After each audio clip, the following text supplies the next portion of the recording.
your own wisdom that you think is better than the Bible.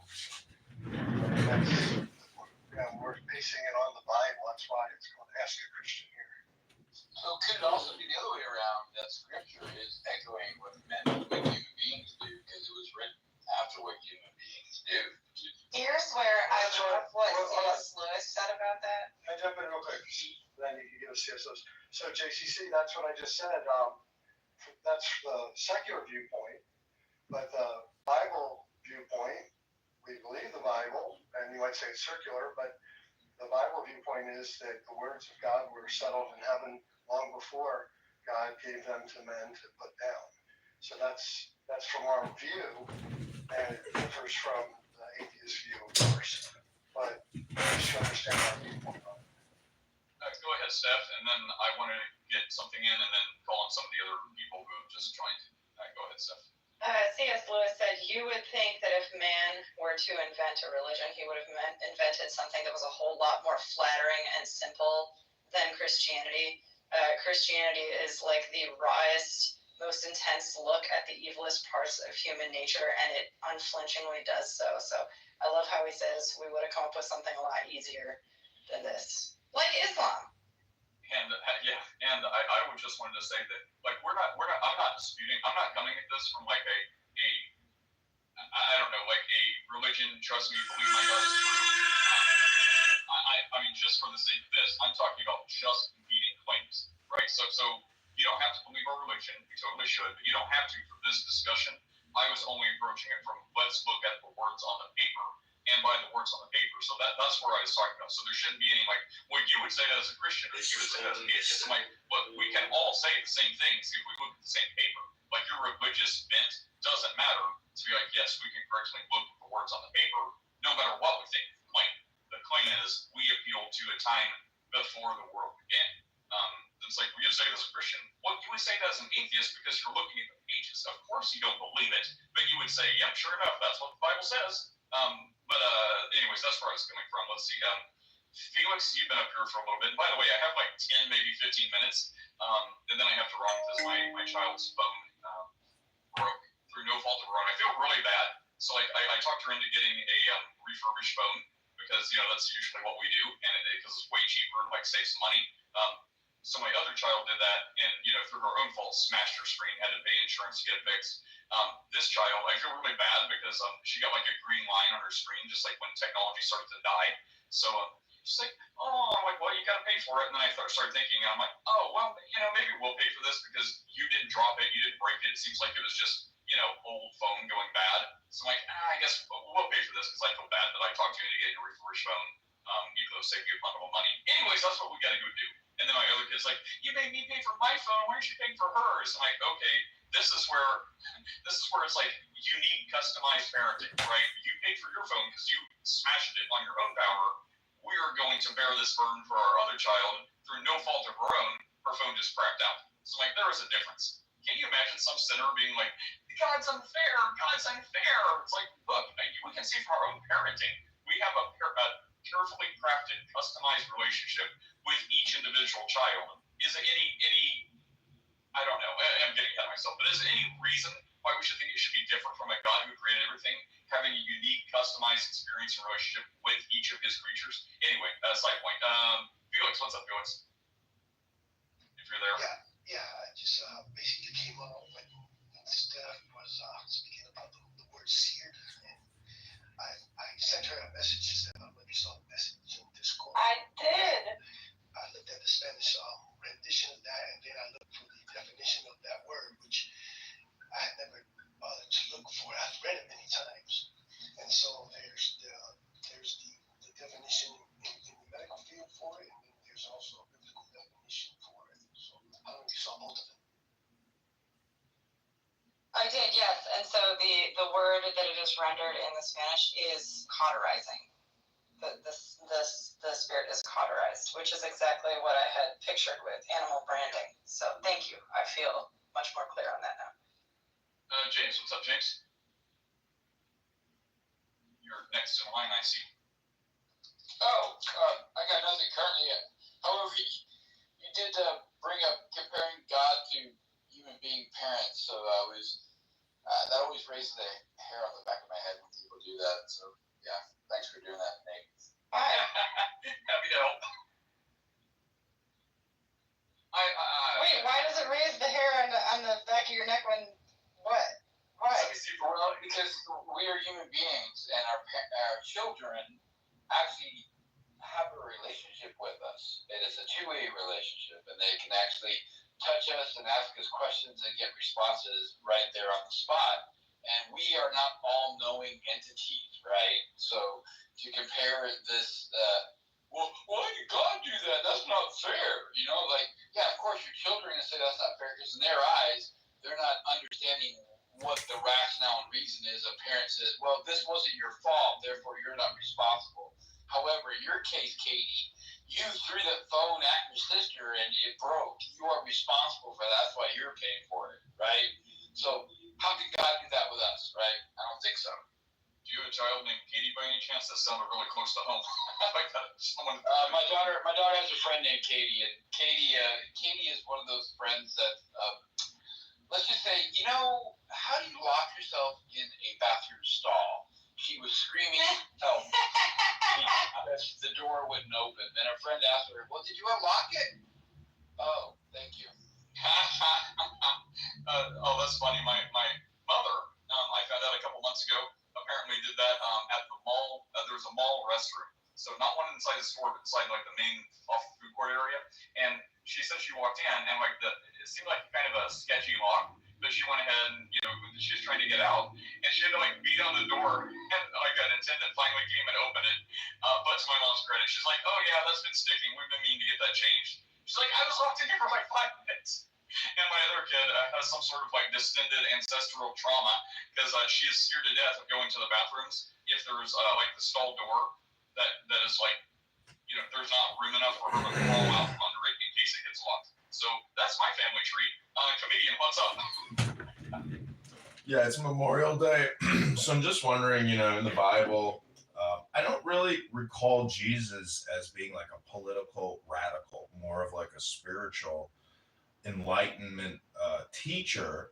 So I'm just wondering on this Memorial Day, you know, how do you view Jesus's teachings with regards to American politics, and how should the U.S. government try to mirror the teachings of Christ in order to change its political decision making? They shouldn't. The end. You don't think that the teachings of Jesus should be adhered to in the Congress or in the Senate? No, absolutely not.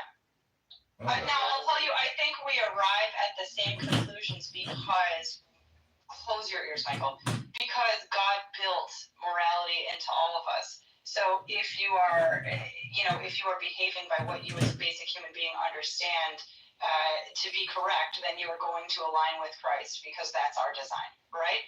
However, to see Christianity implemented in the United States government would be a horrible, horrific tragedy if we did that on a formal level, and we should not do that. I just said the teachings. I think Steph, you may have been, I mean, I get where you're going. I mean, many of us would make that same kind of argument, but I think it's kind of like, well, what we're just talking about, should they versus should we set up a theocracy? I don't know if that's necessarily where he was coming from, just to make that point real fast.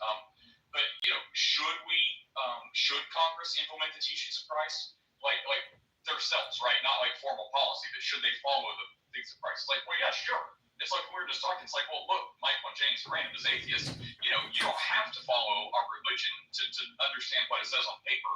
You should, but you don't have to. So it's like, well, should Congress? Well, they should, but that doesn't mean you have to codify it into law. Is that kind of what you're saying? Like, just generally, comedian?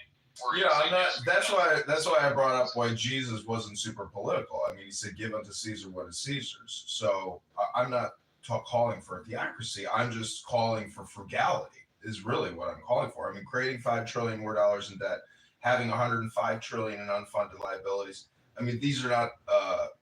Jesus was probably very frugal. So I'm just saying that, you know, there's a lot of things that Congress can do that has nothing to do with theocracy, but it deals more with common sense. Well, so I completely agree. I know Mark wants to say something too, but I will get to Mark and then I want to get to the others. But so first of all, should they? Yes. Are they? No. And yeah, Jesus seems largely not politically motivated. He does say give unto Caesar what Caesar's. In the United States, we all are a little bit Caesar, according to the Constitution, if you believe we still follow that. And then the Bible talks about rulers and says no one's a ruler except what God allows or God appoints. And usually it's like, well, what about evil rulers? Congratulations, you are being judged. So there's a couple things like that. And then about frugality, yes, there's a lot of monetary policies, especially in the Old Testament, regarding the handling of money and not being debt. And, it says you're a slave if you're in debt. So the Bible advocates for not owing debts to people. And the last thing is, keep in mind, Jesus also allowed Judas to be in charge of the money bag, which he frequently stole from. So I don't know if that was to foreshadow something, or just to show how Judas is not such a great guy. But there is that. And then also, should Congress how many Congress people are actually trying to say they're Christians? And of them, how many are actually trying to be Christians? So I'd say, well, look, do you expect a pig not to wallow in mud? So if people aren't even claiming to be Christians or following Jesus or claiming agnosticism or Muslims or, some other religion, does it make sense why Congress isn't adhering to principles in the Bible? Because, 2/3 of Congress doesn't even espouse Christianity? So, it makes sense. They should. But, yeah. Mark, what do you want to say, Mark? I was just going to real quick point out one of the places I found where Jesus is teaching frugality is in the feeding of the 5,000. And at the end, he tells the disciples, gather up the fragments that remain, that nothing should be lost. And so we see good stewardship of the resources and so forth.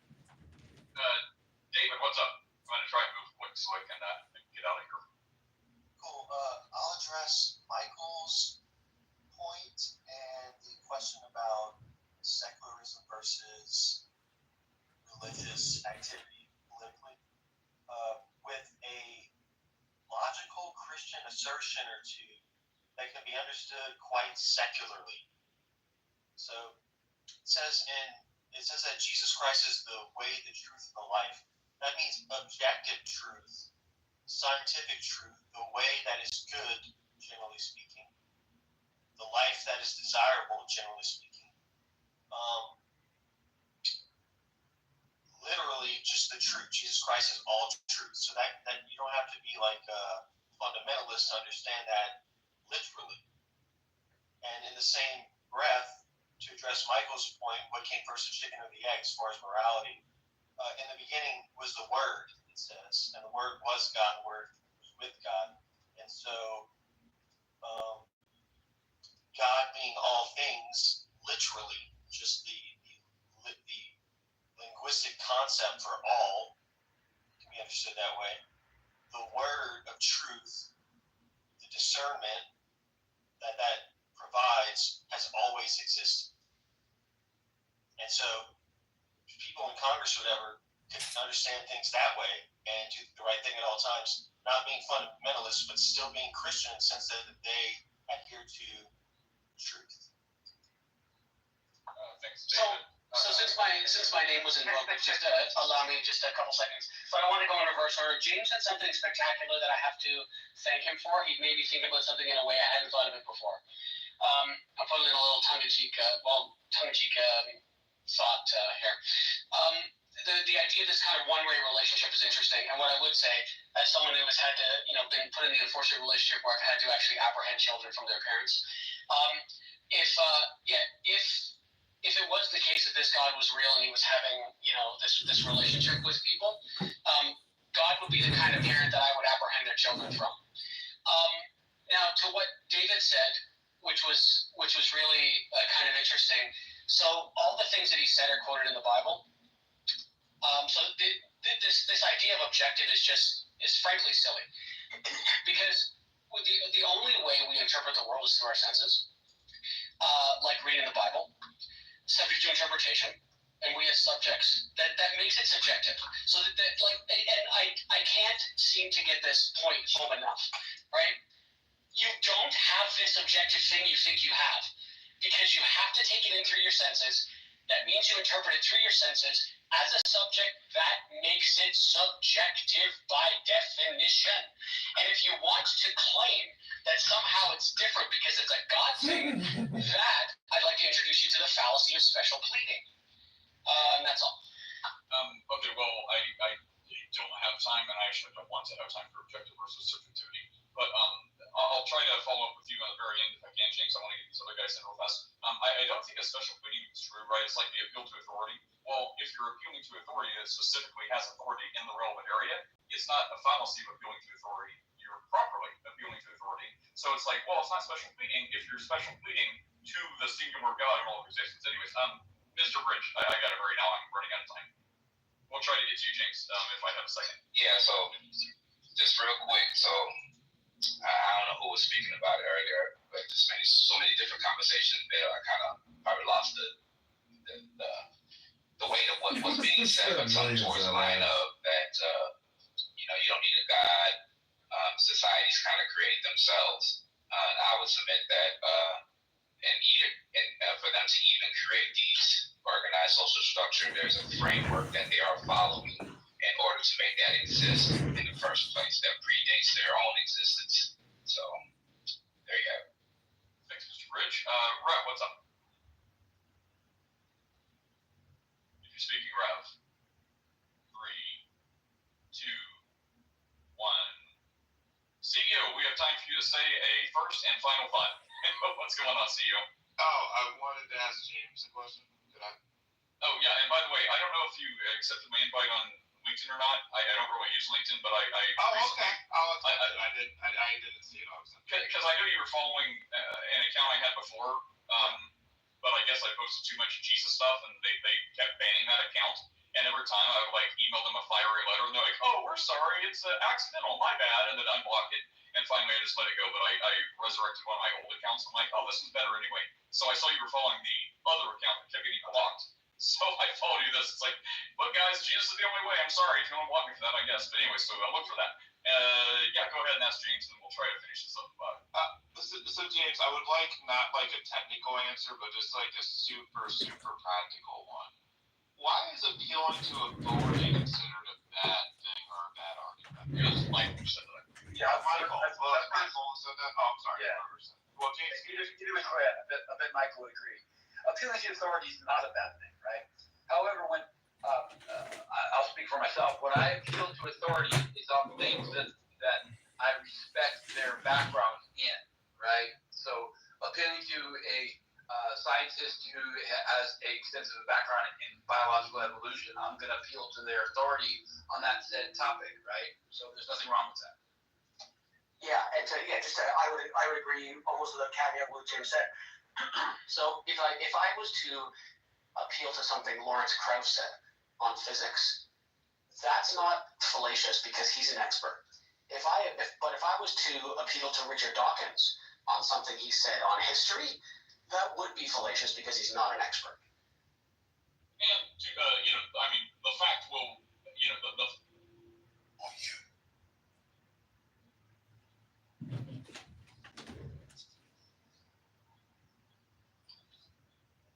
Time now is 10:15, 15 minutes past the hour, actually 10:16, just turned to 10:16, 16 minutes past the hour right here in the nation's capital.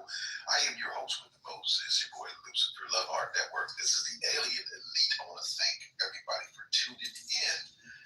We had a great show, and we talked about, kind of recap, we talked about Diddy, we talked about what Diddy and Cassie, whether or not.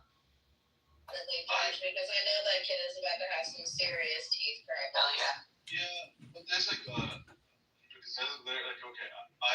kid never took a pacifier, so it's kind of beneficial in that aspect.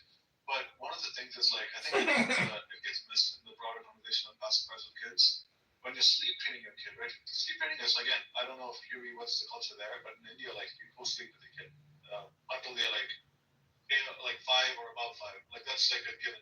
They co-sleep with their parents. But in America specifically, it's not the case. And people will move heaven and hell to let their kids to sleep train their kids. And one such way to do it is to use a pacifier. And one of the cons of that is that the pacifier comes everywhere. Again, it is kind of caught up in the broader concept of sleep training, but that's most likely when you see a big kid with a pacifier, then the thing is they were sleep training and that's a habit that comes out of it. And it's kind of it is kind of an off thing. And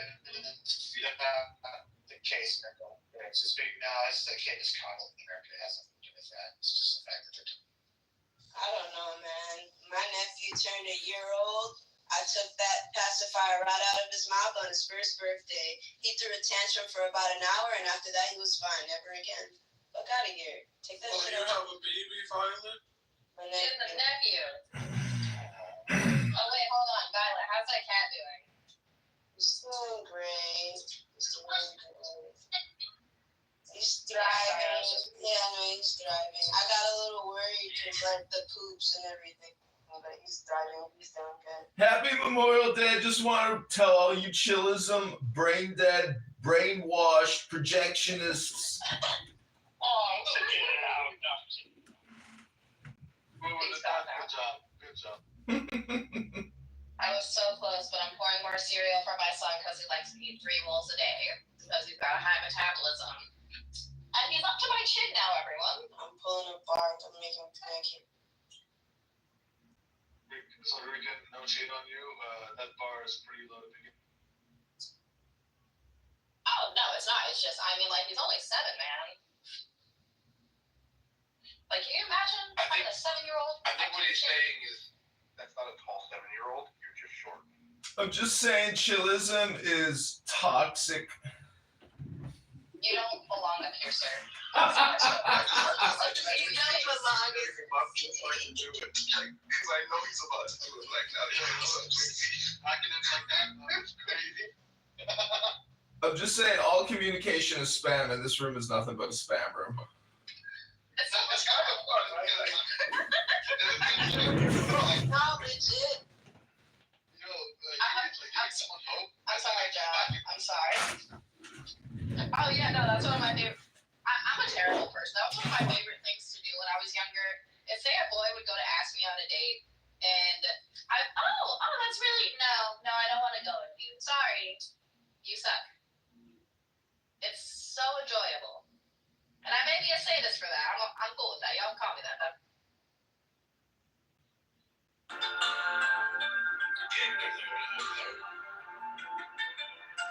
Sometimes I don't like the free speech. Oh no, after you can. Sometimes the free speech thing gets me. I'm like, yo, I know you're gonna want free speech, but this person is just scrolling and they're not even being control about it. They just like voice. And I get like sometimes you need to know when that happens because of the fact that it's not contributing to the content. No one for it. He finally kicked me. Angel with a minty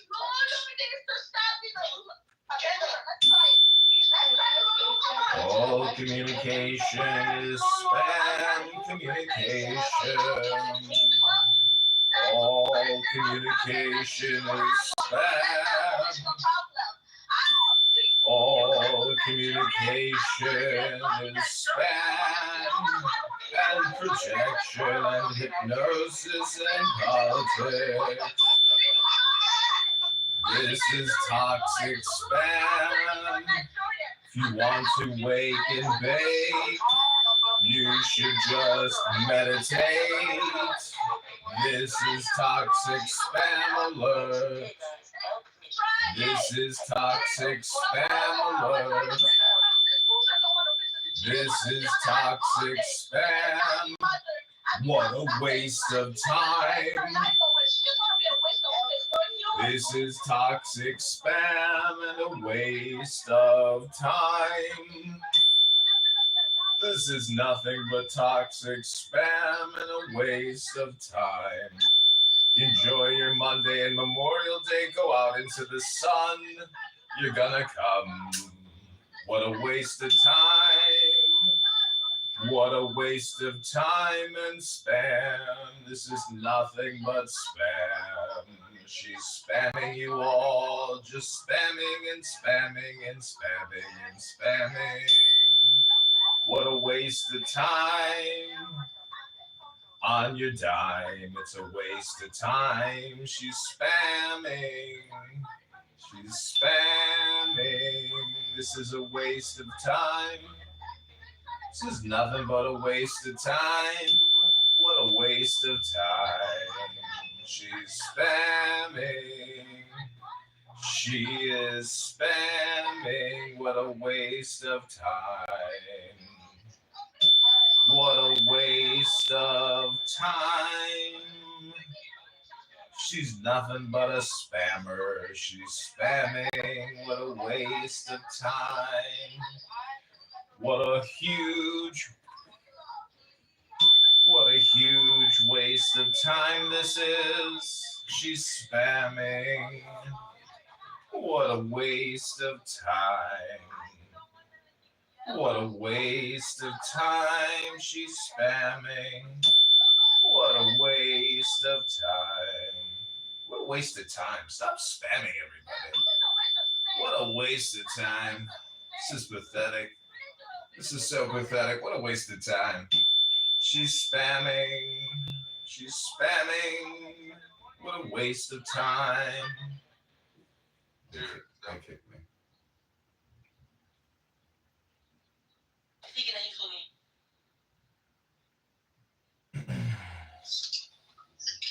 This doesn't exist. It's from you, within you.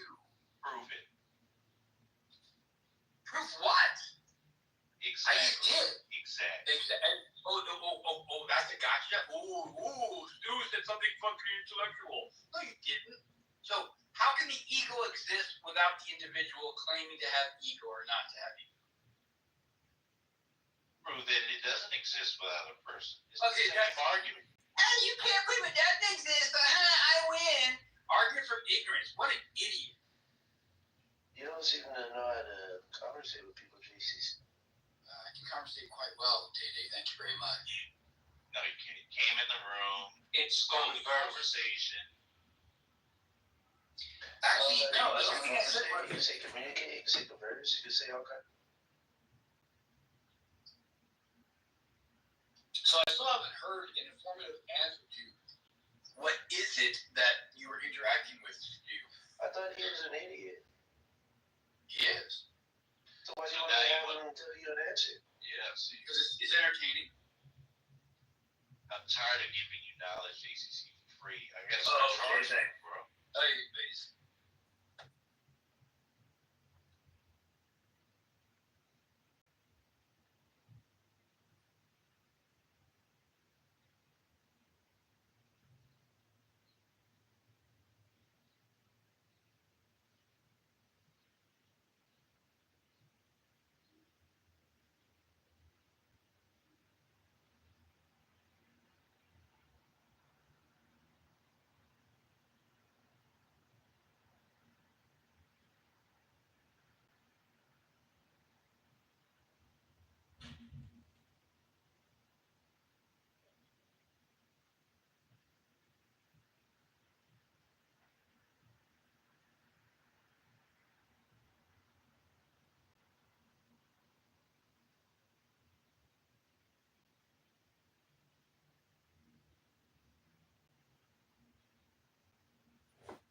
Okay, I'm just gonna create my own room since there's no other options.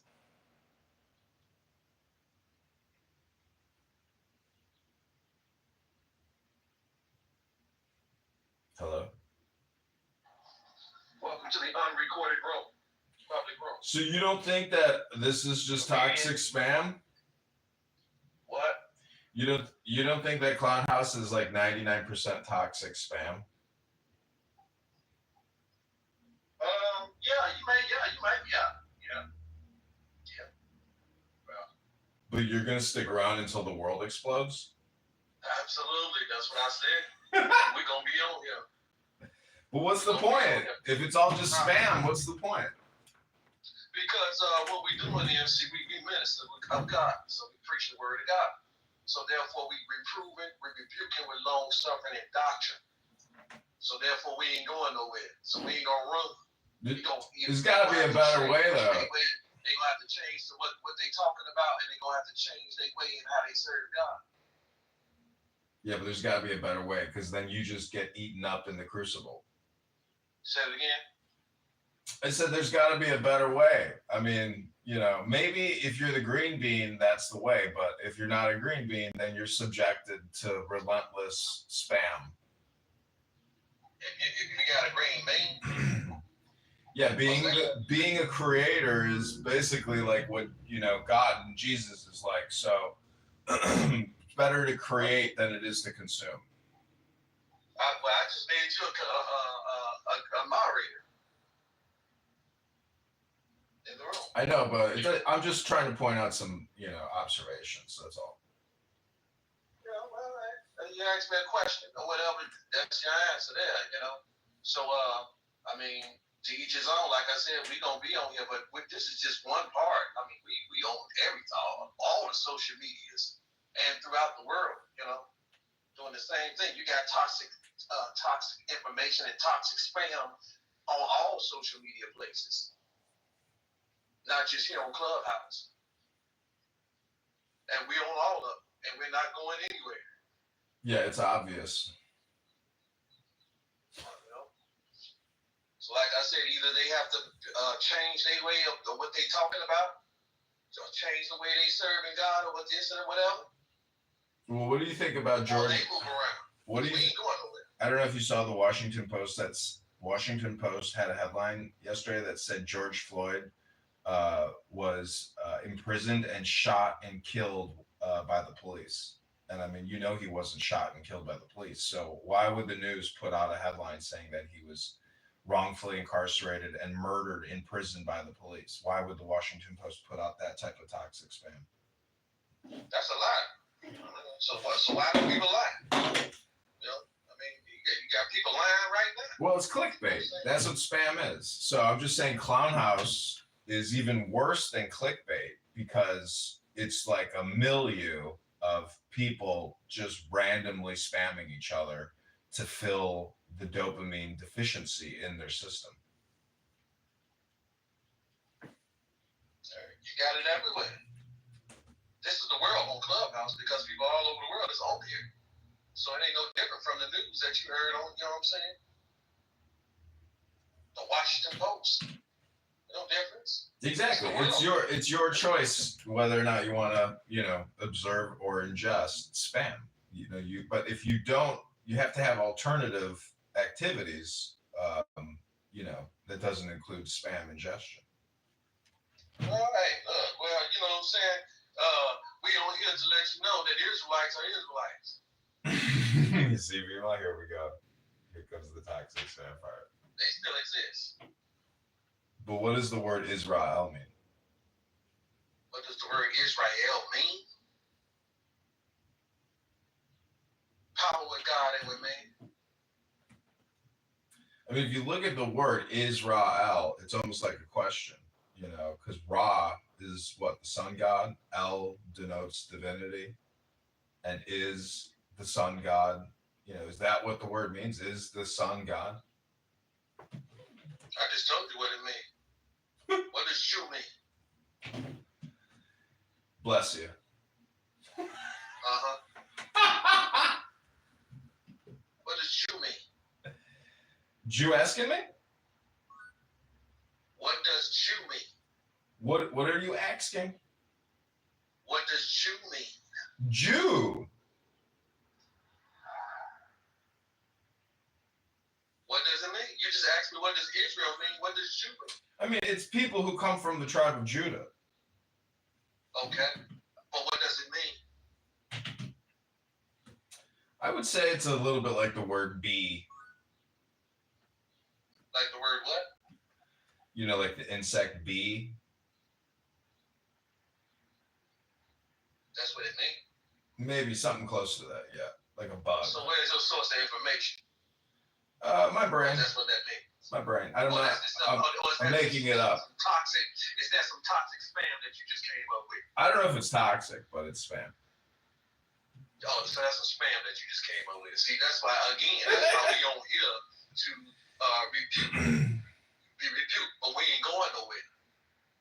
We're gonna be on Clubhouse, rebuking toxic spam. See, either you got to change what you're talking about, or change the way you serve God, or move around, because we gonna be here.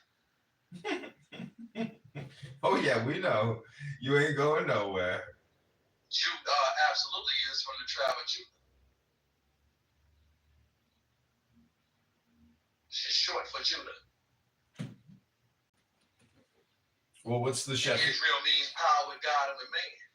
And Judah is Israel's son. You sure it's not like a nephew though? Say it again. So I mean, with Jews, I mean, what is this? What did you say? What did you say? I said, how do you know that it's not a nephew and not a son? Well, you just said if you know that you come from Judah, then you would know what you come from, what Judah come from. I know, but there's so many other tribes. You can't play like you again. Now you got this toxic spam game that you're playing now. But you can't come over here and act like you don't know when you really do know, because your conversation is what actually exposed. It's gonna tell on you. So the more you talk, the more we know about you and what you know and what you understand.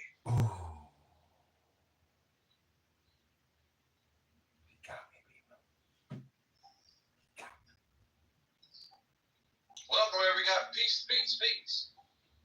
Welcome to the unrecorded room, the public room. If Israelites are Israelites, then Jews are not Jews. Ooh. Anybody don't understand that? Come on, ask a question. Break it down to you. So what is the Shabbos or the Shabbat? What is the what? What is the day of rest to an Israelite? What is the day of rest to an Israelite? I don't know what a day of rest to an Israelite. You know what I'm saying? But I do know the day of rest to the Lord is the seventh day of the week. The God of Israel. Holy to the Lord. 6 days he created the heavens and the earth, and on the seventh day he rested. And he blessed it. And he sanctified it. And he hallowed it. That's to the Lord. Then he said, you keep the Sabbath day, it's a sign between him and his people. So now you connected with the God of Israel who blessed it and sanctified and hallowed the seventh day, which he called Sabbath.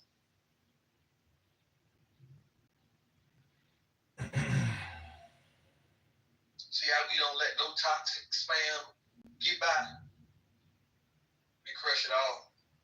Why? Because we the priest of God. Ooh. It's our job to do it. We ain't got no choice but to do it.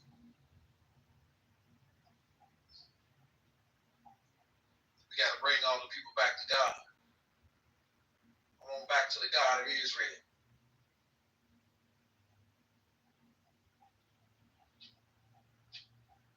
Why do you call yourself comedian comedy? You tell jokes? Yeah. Tell us something that's funny. What do you call someone who has been talking for 5 years on a social audio chat app? Someone that's been talking on the social media chat. No, it's a spammer. No, it's a spammer. Anybody find that funny? Try again, because I ain't laughing. It just didn't humor me. It really didn't. It wasn't funny. Okay, what do you call somebody who thinks they know everything and loves to hear themselves talk, pontificates and has an opinion on everything, but their takes are always bad and it's always spam? I think that's just an opinion. No, it's a clown house user. It's a clubhouse user? Yep, clown That house. could be it. Do you think all communication is projection or hypnosis or spam or politics? No, I'm just concerned about the word of God. But still, your jokes ain't funny. I asked for a joke. I ain't laughing yet. Peace, I got a joke. I didn't ask you for a joke. Come on. I asked you a comedian. Are you a comedian? I can be. No, I didn't ask you what you can be. No, man, I didn't ask you what you can be and what you can't do. I I can do it. I didn't ask you to tell a joke. I was talking to a comedian. He said I'm he's a gonna do a comedian. funny joke. That's what I'm gonna do. Oh, who? A funny one. This ain't no joke stage. All right. So why do you feel like you want to tell a joke and we ain't concerned about a joke? You asked comedian too, so I said, let me give you one. I'm gonna help comedian out with something. What does chew mean? Is it true? What does chew? Well, it's supposed to be started for Yahoudis. Who is that? You can find the name Jew if you want to find Jew. You can find that in the book of Esther. You believe in the book of Esther? What does Israel mean? Israel? It means one who wrestles with God. One who wrestles with God?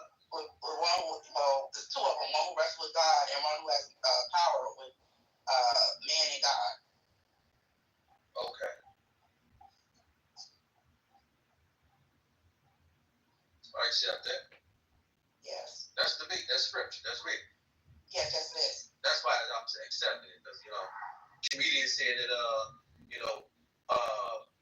Clubhouse is 99% of spam and just, I forget, what's the term you use?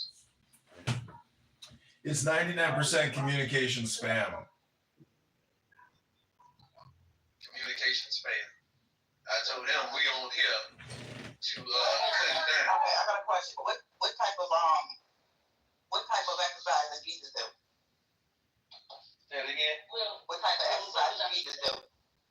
What type of exercise did Jesus do? Yes.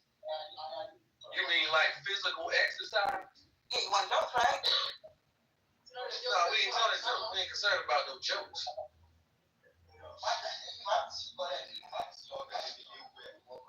Because we ain't concerned about no jokes, especially about Christ and God of Israel. He ain't no joke. He will kill you. They trying to make him soft. They still trying to make him a baby. Still, just every time December 25th come around.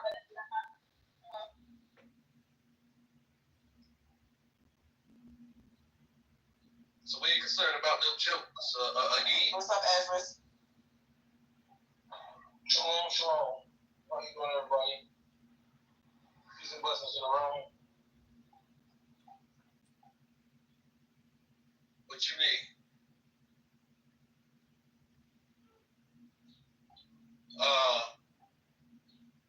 I think these are communication spam people here.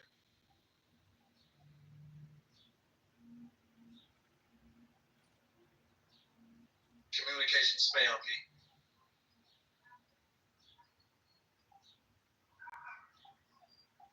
Okay, What does estrus mean? It's just a name. It's just a name. Like your name, Jacob, my name is Ezra. But you don't know what it means. My name is Ezra. I can see, I can read that. I asked you what it means. You don't know what it means. It means what my name means. So I make my name mean what I want to be. What I want to be. I make a name for myself. You're good. But you still ain't told us what you wanted to make it mean. Because I asked you what does it mean. So just tell me what you want to make it mean. his name is Helper. I didn't ask you. I asked him. I'm helping Ezra out because that's what his name means. Yeah. So my name be Helper, but my name also not to be. It means somebody who studies very diligently, try to find God any way I can. Try to help my people. Sit there, try to look out for my family, try to be a good husband. Just like that, whatever. That's what I want my name to be, and that's what I started to make my name be. So when people say Ezra, they say good man. When people say Ezra, they gonna say he looks out for his family. When people say Ezra, he don't complain. He does people to work to take care of his business. People say Ezra, they gonna say upright man. Yes, that's what make my name. You say you trying to find God any way you can. That means basically I search for God diligently. So that means you haven't found him at this point. Well, I found God, but you continuously gotta seek him. You continuously gotta basically love God with all your heart, all your soul, and all your strength. Which one is it? You say you're trying to search for God in any way you can, so it's basically obviously you haven't found it yet. You're still seeking and you're still searching. So you can't tell nothing about him until you have found him. Because the only way, once you find him, then he's going to tell you about him, and then you will know all about him, and you can tell about him. But you say you were seeking to find God by any means necessary. So, but you're not going to find him without no faith. So, because Hebrews 11 chapter say, verse 6, but without faith it's impossible to please him. For he that cometh to God must believe that he is, and that he is a rewarder of them that diligently seek him. So you just said he's diligently seek him. So the word tell us something about diligently seek him. I'm diligently seeking him every day. So do you have faith though? Yes, I'm looking for him daily. It's like that I'm looking to sit there, be in his good presence. Don't you think that I have faith? Faith is the substance of things hoped for, the evidence of things not seen. Yeah, but also too, if you sit there, faith without works is dead. But if you look at my works, you'll see my faith. So every day I get up to search for him, and after a while, my faith is in him because obviously I work for him daily. Well, I don't see your works, and I don't know what your works are. So the best thing I can do is ask you about your works, and then I can make a determination on it, because I don't be around you. So my question to you is, do you keep the Lord's holy Sabbath day, 7th day of the week? Yes, I do. And how do you go about keeping it? Very simple. I do what the book tells me. Okay, what does the book tell you to do in regards to keeping the Lord's holy 7th day Sabbath day? I don't work, I don't cook, it's like that, whatever. I prepare my food, like just the same way they did the book, it's like that, prepare beforehand. It's like that, whatever. I read my Bible with my wife, it's like that, so we go through, just like that, lessons, just like that, whatever. We try to learn more Torah. We try to be holy. We try to be more holy as we can. It's like that by learning more things about God. We searching him diligently every single day. We try to learn more and more about how to keep his feast days, and fast days, and all kind of stuff, and things like that, whatever. We see wise counsel, it's like that, on how we supposed to be doing things, and like that, whatever. I know a lot of people may not believe this, but however I do believe, Orthodox Judaism, I do believe, that they have the truth to speak. It's like that, y'all can argue, y'all can debate it amongst yourselves, but I find my form of truth, it's like that, whatever. Teach his own, but at the end of the day, it's like that, I believe I'm on some roots that lead me back somewhere. So basically, I find, that I do my best, to do the things that God tells me to do, so. Okay, so what does the Sabbath represent? What does it point towards? The Sabbath is a holy day that God sanctified, it's like that, whatever, basically, you're not answering according to the tenor of the question. I didn't ask you what does the Sabbath, you know what I'm saying? I asked you what does it point towards? What does it represent? It points to when God stopped creating, it's like that, whatever. If God kept creating, you wouldn't be able to find God in creation. So God stopped, let you know, hey, can you find me? Can you see me? So when I stopped on the Sabbath day, I'm finding God because God stopped on the Sabbath day. So I'm sitting there showing, acknowledging that God is the creator of the whole universe. And basically, he worked 6 days, the rest on the 7th. So it points towards my one true God of Abraham, Isaac, and Jacob. That was you say it points to the one God. Okay, and you said earlier that when I asked you first about the Sabbath day, you said I do what the Bible said. Can you read to me the things that you just said in regards to what Sabbath day points towards? Book, chapter, verse, please. Hold on, I'm going to the car wash. 1 second. Washed up.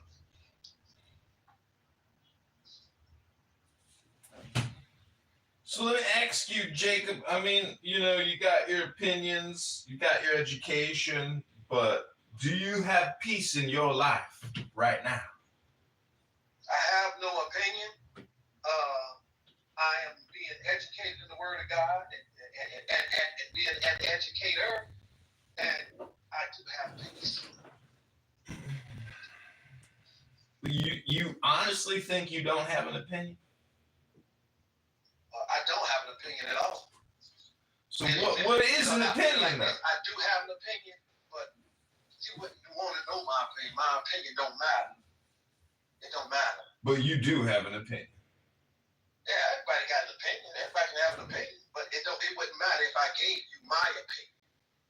Is that your opinion right now about your opinion? No, that's the actual fact. That it wouldn't profit you anything or anybody else, even myself, if I gave my opinion. Because that would just be spam, and spam is not profitable unless you spam. And you know what? I agree with that.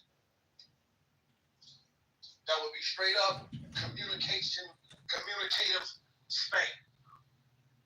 If I give you my opinion, see, that's opinions. That's spam. That's it.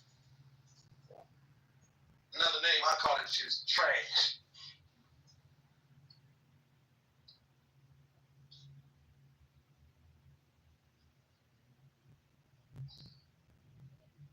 So Ezra, after you get squeaky clean, I need you to give me them book, chapter, and verse.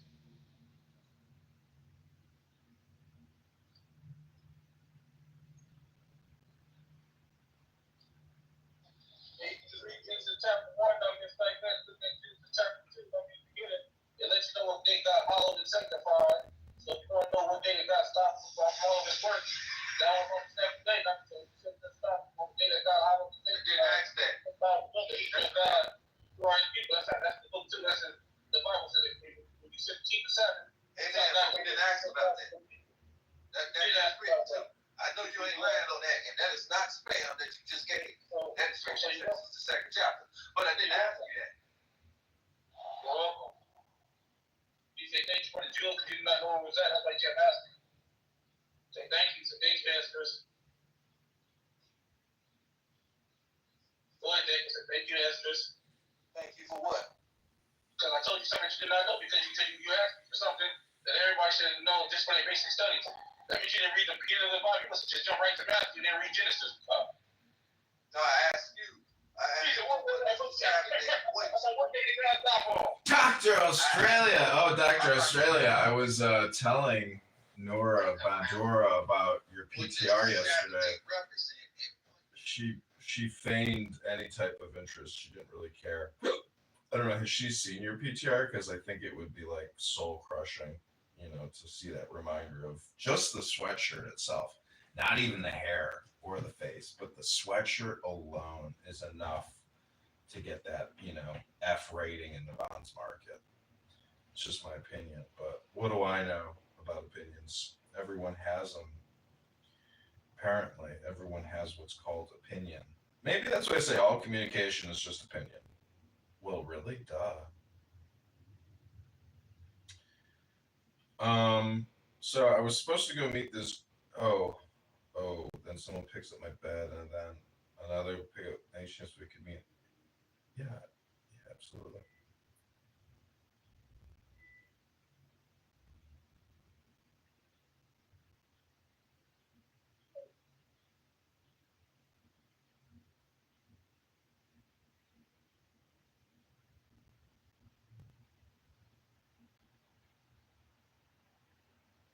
So I'm meeting her in the evening as opposed to the afternoon, which is fine. You're wearing strapping sandals when it's snowing. The pink sweatshirt goes down in history, doesn't it? She's a fucking idiot, isn't she? She's so stupid. She's like the IQ of a gnat fly. Which is okay because there's a lot of gnat flies in the world, and gnat flies are still emanations of the divine. But, just because you're an emanation of the divine doesn't mean that you're not worthy of being roasted. God loves the barbecue.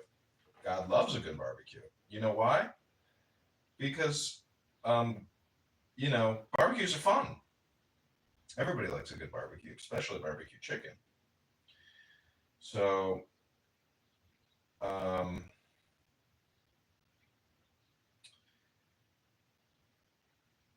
yeah, barbecue roast, you clown.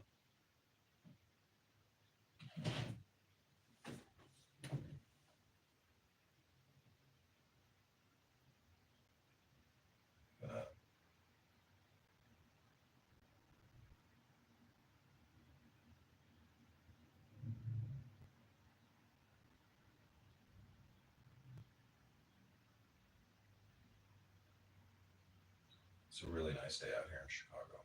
My goals today, I have many things I have to do, and I was planning on procrastinating and putting them all off till tomorrow, but now that I have the time, I can get a lot of things done today. But Clown House, if I stick around here, all I'll do is waste my time listening to spam. You know it's true, and I know it's true. And as the great spam liberator of 2025, I'm here to tell you that all communication is spam. All communication is political. All communication is hypnosis. And all communication is projection. Those are my 5 definitions of communication. I think I'm going to come up with 5 more. So again, it's spam, it's politics, it's hypnosis, it's projection, and it's political. Those are the 5 forms of communication.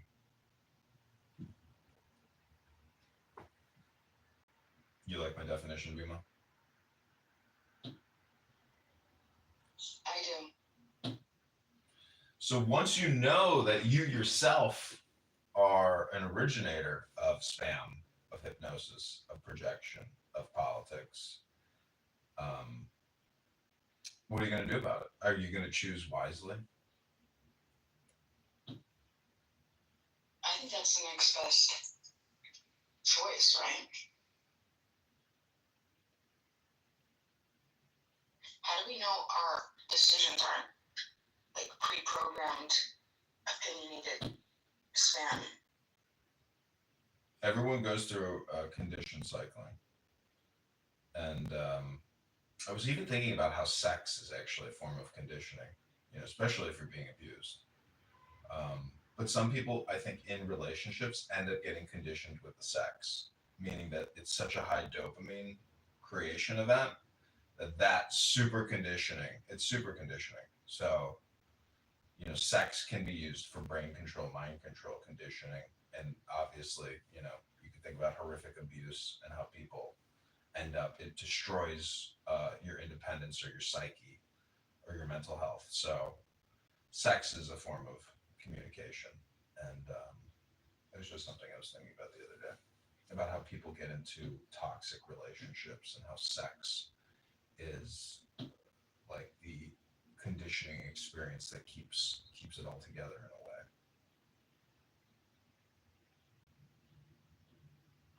Yeah, definitely see that perspective. Also see the opposite. Exactly, yeah. Yeah. It's like the most connected thing that you could possibly do to get as closest to somebody that you love, to share that intimate moment. So, but I see what you're saying. And it could be really healthy if it's used in the right way. And I guess it could be really unhealthy, just like anything, right? Yeah, so exactly. I mean, it is what you said it is. I mean, but I was just thinking about how people can use it negatively. But you could also look at porn as being like absolute spam, because that's what people are looking at on the internet. A very large percentage of people. I mean, they're masturbating to it. They're looking at it. They're creating it. They're distributing it. So porn is like a form of, it is communication spam. It's like the most, one of the most powerful forms of spam. Anyways, happy Memorial Day. I'm not sure that that's supposed to be happy. Why, Memorial Day can't be happy? Don't you know the verse from the book of Luke? I read it this morning. No, yeah, no greater love can you show your friends than laying down your life for them. Oh, your life for them, yeah.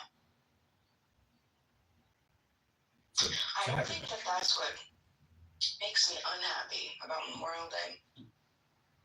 The way that you view communication, I'm surprised.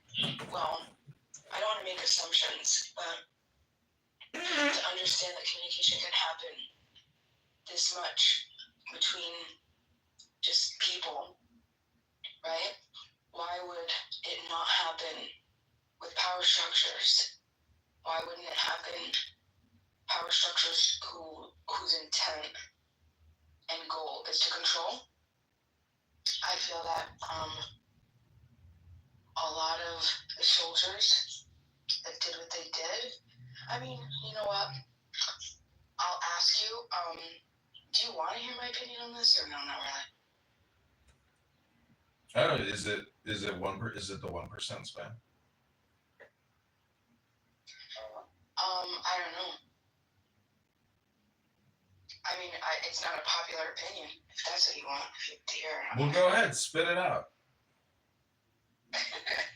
Well, I just think that a lot of it was pre-programmed or programmed, like taught, trained, indoctrinated. Have you ever read John Taylor Gatto's Weapons of Mass Destruction? No. He's like this New York teacher, and he won like all these Teacher of the Year awards. Whew. So if anyone had any issue with why I babble or comprehension, clearly I could barely read or talk. But so anyway, he's this teacher. He's phenomenal. He's doing all this great stuff, and then he realized, like philosophy of education, it's really difficult to want to advocate for this very standard, very basic, boxed education system that eliminates just by default of what it has to or how it's structured, all the other ways that humans can learn and how they can reach their like peak intellect and creativity and et cetera, et cetera. And so he wrote this book, and he basically went to the roots of the United States public education system. And he talks about that, how it came, where it came from, the Prussian model that came here for a very deliberate reason. It's very interesting. Excuse me. And so once you hear all this, I feel like a lot of us are pawns. I got into war stuff when I was younger, very big. I was in an area where there's cadets, a lot of military around me, so I was very passionate. And then I worked for the National Purple Heart Museum for a while. Not worked under them. I did like some, what is it called when you're in college and you do a project under them? An internship. Thank you. I did an internship for them, and I connected really deeply to just a bunch of people that I've never talked to before, and I feel bad. Like, I feel horrible. I would go to, every year I'd go to the Memorial Day and I'd go to Veterans Day programs at the National Heart Museum, National Purple Heart Museum, and there wouldn't be many people there except other veterans and not even their families. And so Arlington Nissan has something for you. We have selection. Arlington Nissan has something for you. And then so the old men, and then we'd start talking. And some of them opened up to me, and I was really honored to be able to talk to them about situations. And it's horrific. It's lifelong. It's traumatizing. You never lose it. It's for what? You know what I mean? For what specifically? These wars. Who's really fighting them? What was it for? Was it real? Death. Like, were we really defending the nation? Were these political? Do you see what I'm saying? The United States, I feel, they talk about colonization and conquest and all this other stuff. You want to be able to say, yeah, I love the United States for what it is and what it's been able to provide, but would you still be able to be that happy and content if you knew that it was built upon lies that, basically conned people into believing that they were fighting for freedom? And the ones that survived came home to have their entire lives destroyed for the rest of their lives, either living with survivor's guilt or whatever else. And that became too much for me, and I got frustrated. And I think that's actually where I stopped being a statist. I think that was my first connection, was with my deep connection connection with soldiers. And that's when I started questioning the state. Because I was mad. I was really mad. Yeah, I mean, your opinions and your thoughts. I mean, a lot of people, have that same sentiment. But then there's the flip side of it, where you may be totally unaware of, this conspiracy or this propaganda and lies that creates this. But I mean, that's what it is. Like, war is like a full communication cycle. I mean, there are lies, half truths, propaganda, misinformation, disinformation. Like, this is the art of war.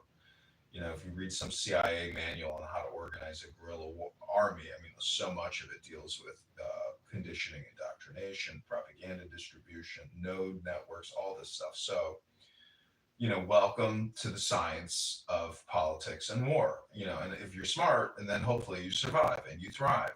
And then maybe if you thrive, you modify it. But I mean, I'm just saying there's nothing new under the sun. So to get upset about what has been happening throughout human history for thousands of years, I mean, grow up, kid. Welcome to the real world. The grow up part is interesting. That's an interesting statement to end with, because what does it really mean to grow up? To me, I feel like I'm surrounded by a bunch of adult babies who don't have the ability to emotionally regulate themselves, and especially country to country, we haven't figured out, how to just, I don't know. That's a big problem for me, especially leaders. What's going on with Palestine and Israel, right? Is there any type of, you find these, they say that the pendulum swings, so you have extremes on both sides. But does anybody really think that that's okay, what's going on over there? Yeah, justice. El Normo is here. He can defend Israel better than anyone. Yeah, yesterday I read an article about a doctor who went to work and 9 of her 10 children were killed by an Israeli strike. I mean, is that justice? Are you sure it's not fake news? It's, yeah, we got to know more about it.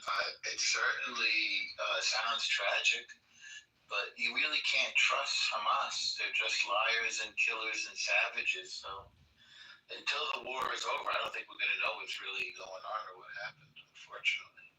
Or fortunately. Have you heard of Gabor Mate? No. So he's like this physician, and he's Jewish, and he was pretty frustrated about the whole situation over there. It's frustrating. They need to give the hostages back and surrender right away.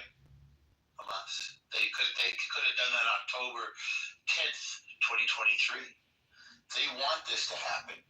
If they didn't, then they'd surrender and give the hostages back. If you could steel man the best possible steel man of why they have not, what would your opinion be? They want to bring death and destruction on Israel and on themselves, and then proclaim to the world, look what the Jews did to us. They want to rile up the Jew haters. They are savage, suicidal, maniacal, barbaric murderers with no God. That's my steel man of their position.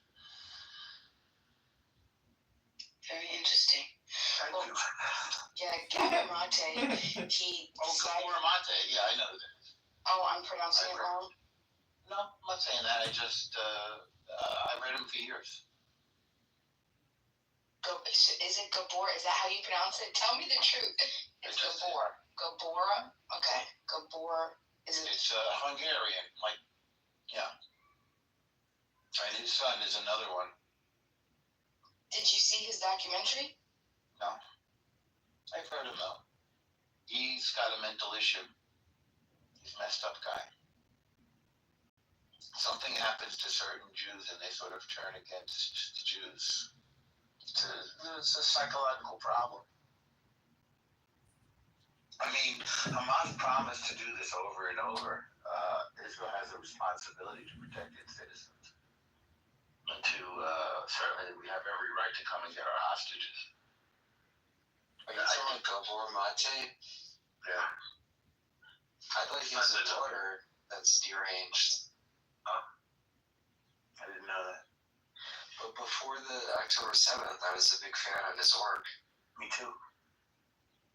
He's good on ADD. I think his book is called Scattered. Yeah, he's good on that. He's good on trauma. He's good on a lot of things. Yeah. Well, he did a documentary called Where Olive Trees Weep. Yeah. What year was that? It's after October 7th, so it's between then and a few months ago. These people have to decide to live peacefully with their neighbors, but they want war, so we're giving them what they want. And when they want to, they have a unique opportunity. If and when they want the war to end, all they have to do is say, okay, we're going to be peaceful now and here are your people back. But they have committed atrocities. That's true, Norm, but we have a very right-wing government, so I don't know that it's as simple as them saying, all right, here's the hostages, now give us a state. Who said give us a state?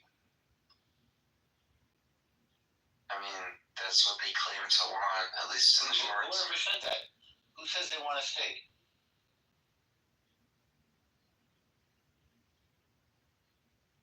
I mean, what they want is to destroy Israel, but Well, they offered a state numerous times and rejected it, which is baffling.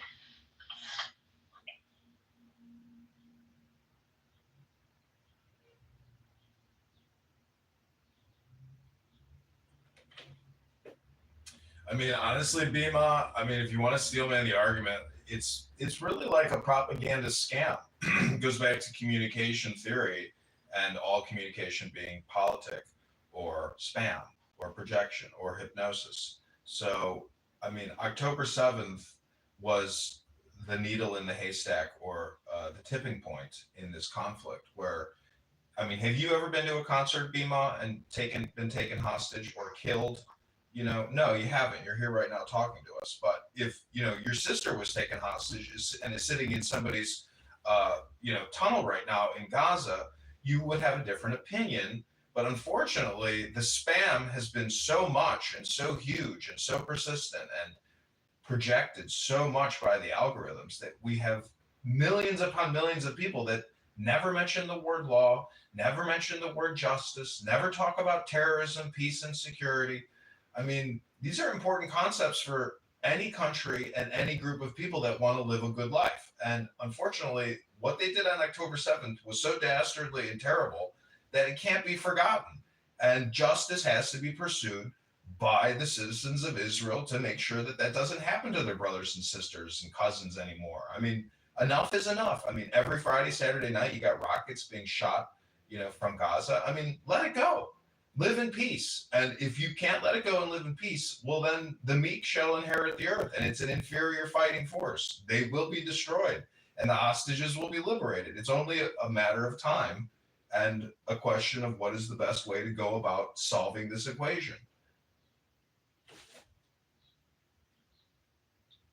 I mean, isn't that the argument, though, that it's they can't live in peace because of what's being done to like this small 20-mile. Are you saying that they can't live in peace because of the oppressive nature of Israel onto Palestine? That, in other words, the Palestinians would love to live in peace if only Israel would stop poking them? Is that what you're saying? No, I'm not saying that. I'm not even about to jump on you or jump down your throat. I'm just trying to clarify and understand what you're saying. Oh, okay, no problem. Yeah, don't threaten me with a good time. But if you think of by the way, I'm not a professional in any capacity. I'm not claiming to be a Google scholar, right? But psychologically, do we? Thank you. self-taught. So the human condition.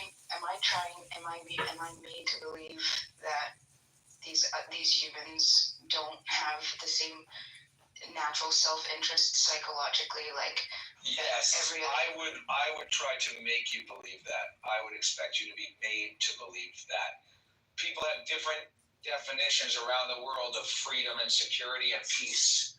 And for some people, freedom and security and peace might be like, I might think, you might think this. You might think, I'll be at peace when I get home to my front porch with a pina colada. Then I'll be at peace. But for Jeffrey Dahmer, he wasn't at peace unless he was drilling through the skull of a young gay boy and then fucking his skull hole. Because Jeffrey Dahmer was a deranged psychopath. So for Jeffrey Dahmer, his definition of peace was skull fucking a young F word. But my definition of peace is smoking a bowl and talking to my friend John. The Israelis' definition of peace is smoking a bowl and talking to your friend John. The Palestinians' definition of peace is killing Israelis. So there won't be peace for Palestinians. It doesn't matter if there's a music festival or a pina colada or not. If Israel is in existence, the Palestinians will not be at peace, because peace will not be achieved in their perspective until Israel is destroyed.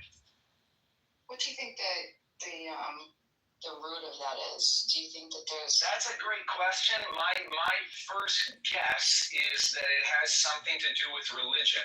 What is the root of the religion? I don't know.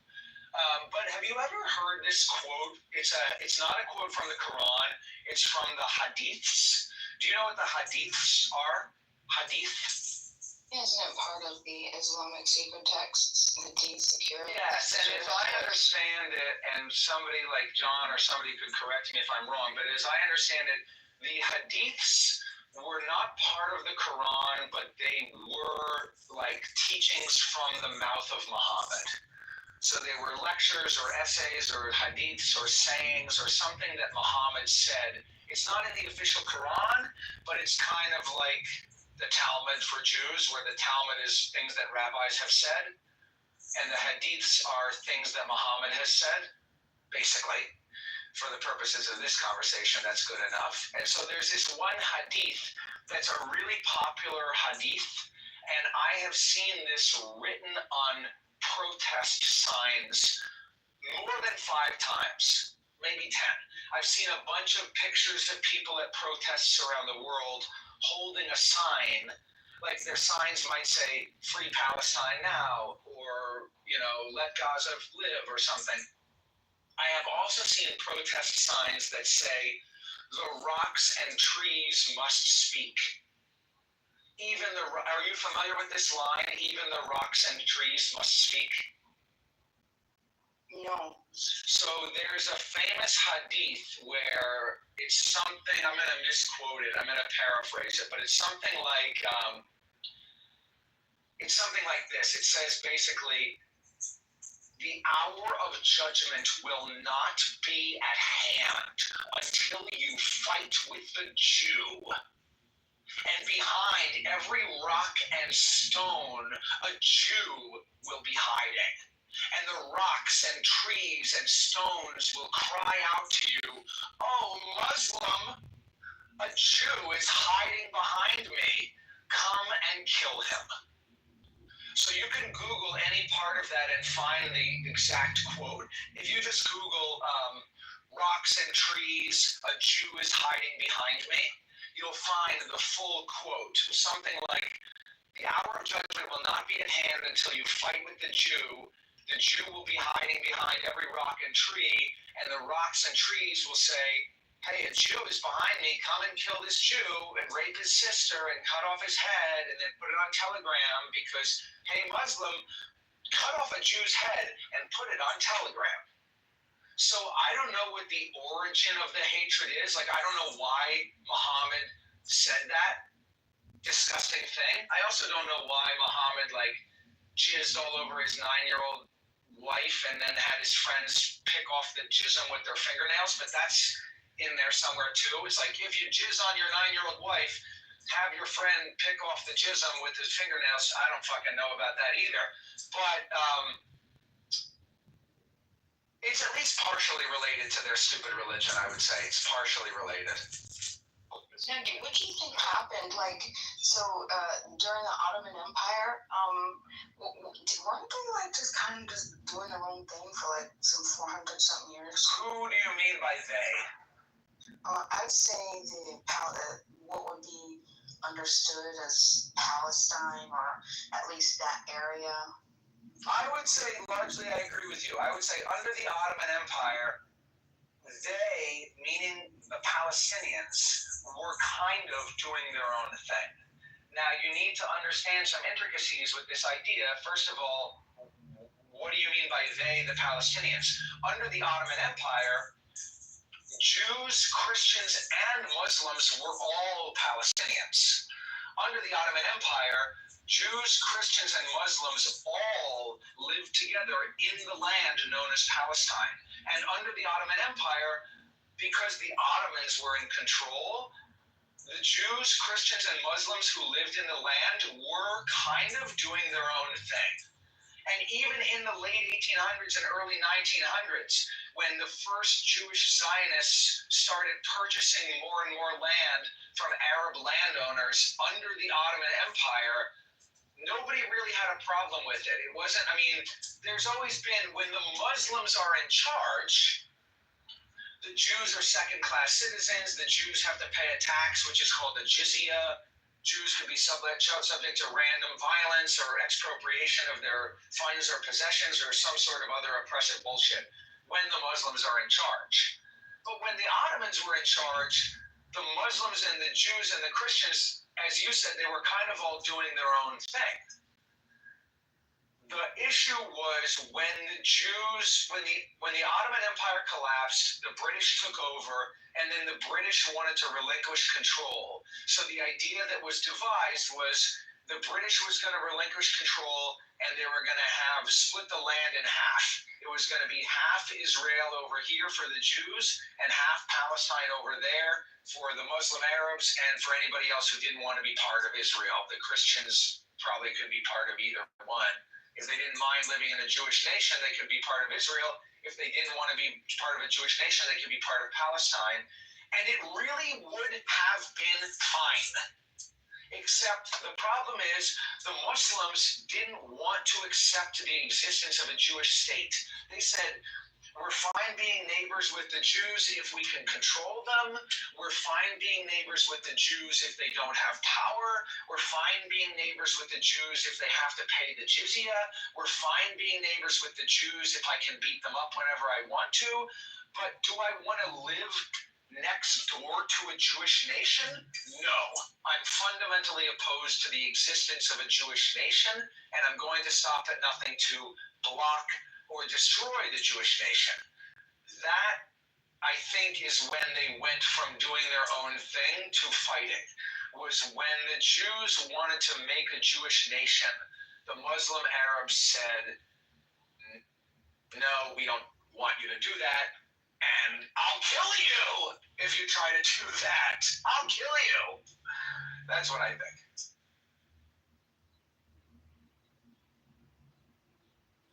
Any other brain busters? Do you are you a free will or determinist type fella?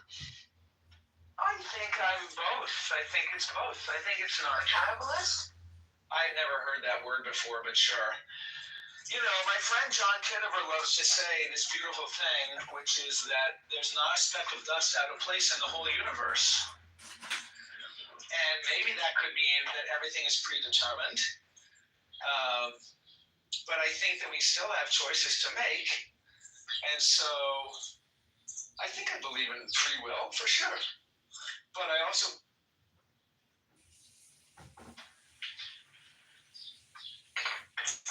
What are we making a free will decision? Like, what are you referring to?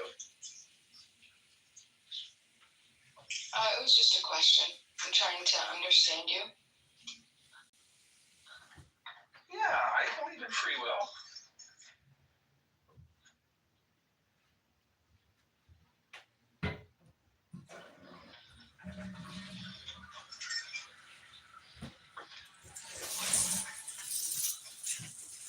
You know, what's the most fucked up thing about war is, and even that, is that, you know, Bima, you're concerned about some innocent child in the Gaza Strip. I mean, but can you even tell me the names of 10 people that died on 9/11, died in Iraq, died in Afghanistan? No, you can't. Nobody knows the names of any of these people when they're dead. When you're dead, you're dead. You disappear. You know? It's fucked up, but there's no memorial service on Memorial Day that specifically cites anybody, what they did, you know, whether how they died in battle or how a terrorist filleted them, you know, at some barbecue. I mean, it's fucked up. So life is, you know, in many ways, it is like a simulation or like some type of a game. And the smarter you are, hopefully, you know, you don't have any bad luck. I mean, people take a lot of risks in their lives. I mean, the people on October 7th that went into, you know, the what was the name of the festival? See, that's the thing. Nobody even knows the name of the festival.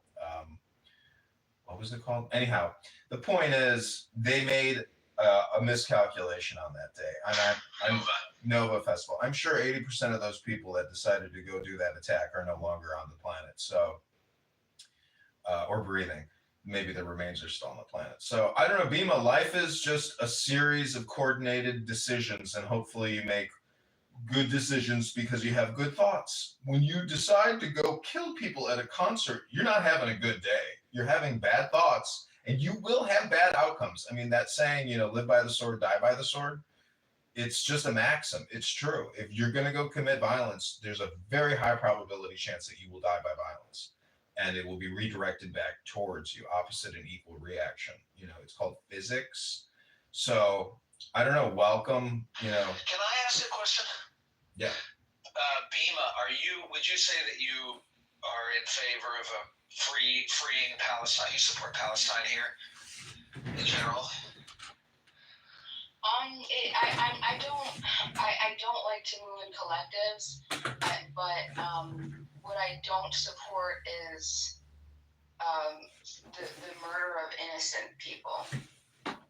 So then, if you don't support the murder of innocent people, I would think that you would wholeheartedly support Israel in their attempts to remove Hamas from power, because Hamas very much believes in the murder of innocents. Now, Goblin 92, that's an Israel excellent analysis of what you're witnessing. To the murder of innocent people. So what's confusing is a lot of people say, I don't care about Israel, I don't care about Palestine.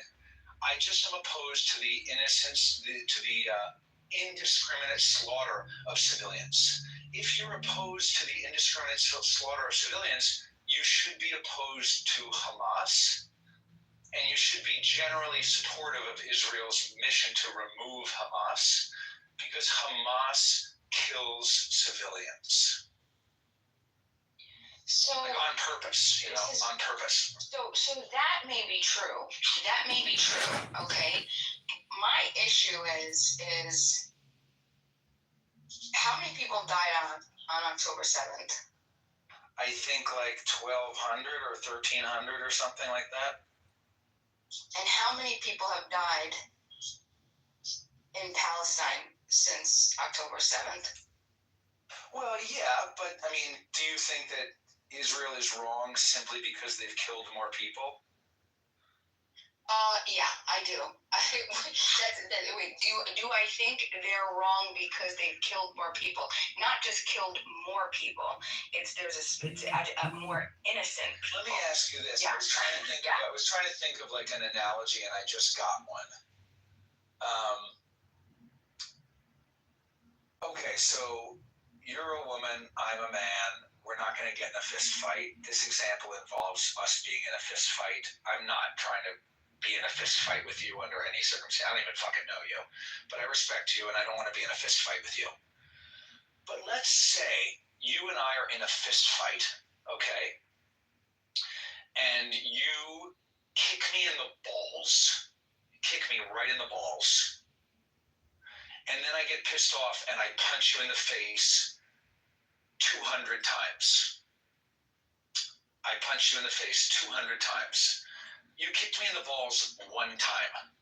Which of us fought with more honor? See, but that's just you and I. It's more, the analogy would be more accurate if it was just like you come and you kill your sister, and then in retaliation you kill my whole family. Right. Which one of us is to blame for that? Right. That's you. This is where the collective. I think that the collective idea is that it's a disease, and it's used specifically to hijack morality, to sort of allow people to feel the escapism of being able to not want to take the accountability of killing an innocent person. If you've killed an innocent person, I don't care who or what has happened around you. You have killed innocent people. That is, you need to be held accountable for that. That is you. Here's another analogy. Maybe this is better because it doesn't. Okay, rather than you kicking me in the balls and me punching you 200 times, what if we're in a classroom together and you are sitting behind me in the classroom and you are flicking my ear? You flick my ear, flick my ear, flick my ear, flick my ear, flick my ear, and then I turn around and smack you in the face. I would go to the principal's office, and you might even not have to go to the principal's office because all you did was maybe even not even flick my ear. Maybe you're like bouncing your chair and you're rattling my chair. I'm like, stop, stop. Finally, I turn around and maybe I don't even smack you in the face. Maybe I yell at the top of my lungs, fucking stop. What the fuck is wrong with you? Fucking stop. I disrupted the class. You did not. All you did was kind of needle me. And so the way this compares to Israel and Palestine, I think, is that the Palestinians are like sending rockets, sending rockets, sending rockets, sending rockets, sending rockets. These rockets are not hurting anybody for a variety of reasons. Number one, they're shitty rockets. They just lob them randomly into the heart of town, indiscriminately targeting civilians. They don't care who they hurt or kill. They just hope that the rocket fucks somebody up. And also, so it's a shitty rocket. It's not targeted. And also, Israel's full of bomb shelters. And they have the Iron Dome. So when the rockets come in, the rockets are not really doing as much damage as one Israeli rocket. But the thing is that you don't really understand is there are rocket attacks against Israel like pretty much all day, every day. I mean, I have a siren app on my phone that goes off whenever a rocket is targeting Israel. It goes off every day. So some part of Israel is being targeted by rockets every single day. And it's like the rattling of the chair, and then I scream in your face because, yes, these rockets that you're firing, if you're the Palestinians, the rockets that the Palestinians are firing, no, they're not doing as much damage as the Israeli rockets. But, you know, there's a question of who started it, and there's a question of who's keeping it going. If there's a week of peace, and then a rocket comes into Israel, I would say that's the Palestinians flicking the ear or rattling the chair. And when the Israelis say, stop, stop, stop, stop, stop, and then the 10th time they bomb the entire fucking village, you know, it is, Israel is causing more damage. Israel is causing more death. But I don't think that that means that they are automatically morally wrong because there aren't any bomb shelters in Palestine, and the Palestinians like to maximize civilian casualties because it makes them look more like a victim. So if they send a rocket into Israel and it doesn't hurt anybody, and then a rocket gets sent back to Palestine and 20 Palestinians are killed, in the mind of the Palestinians, they won the exchange because, yes, 20 Palestinians died. That's very sad.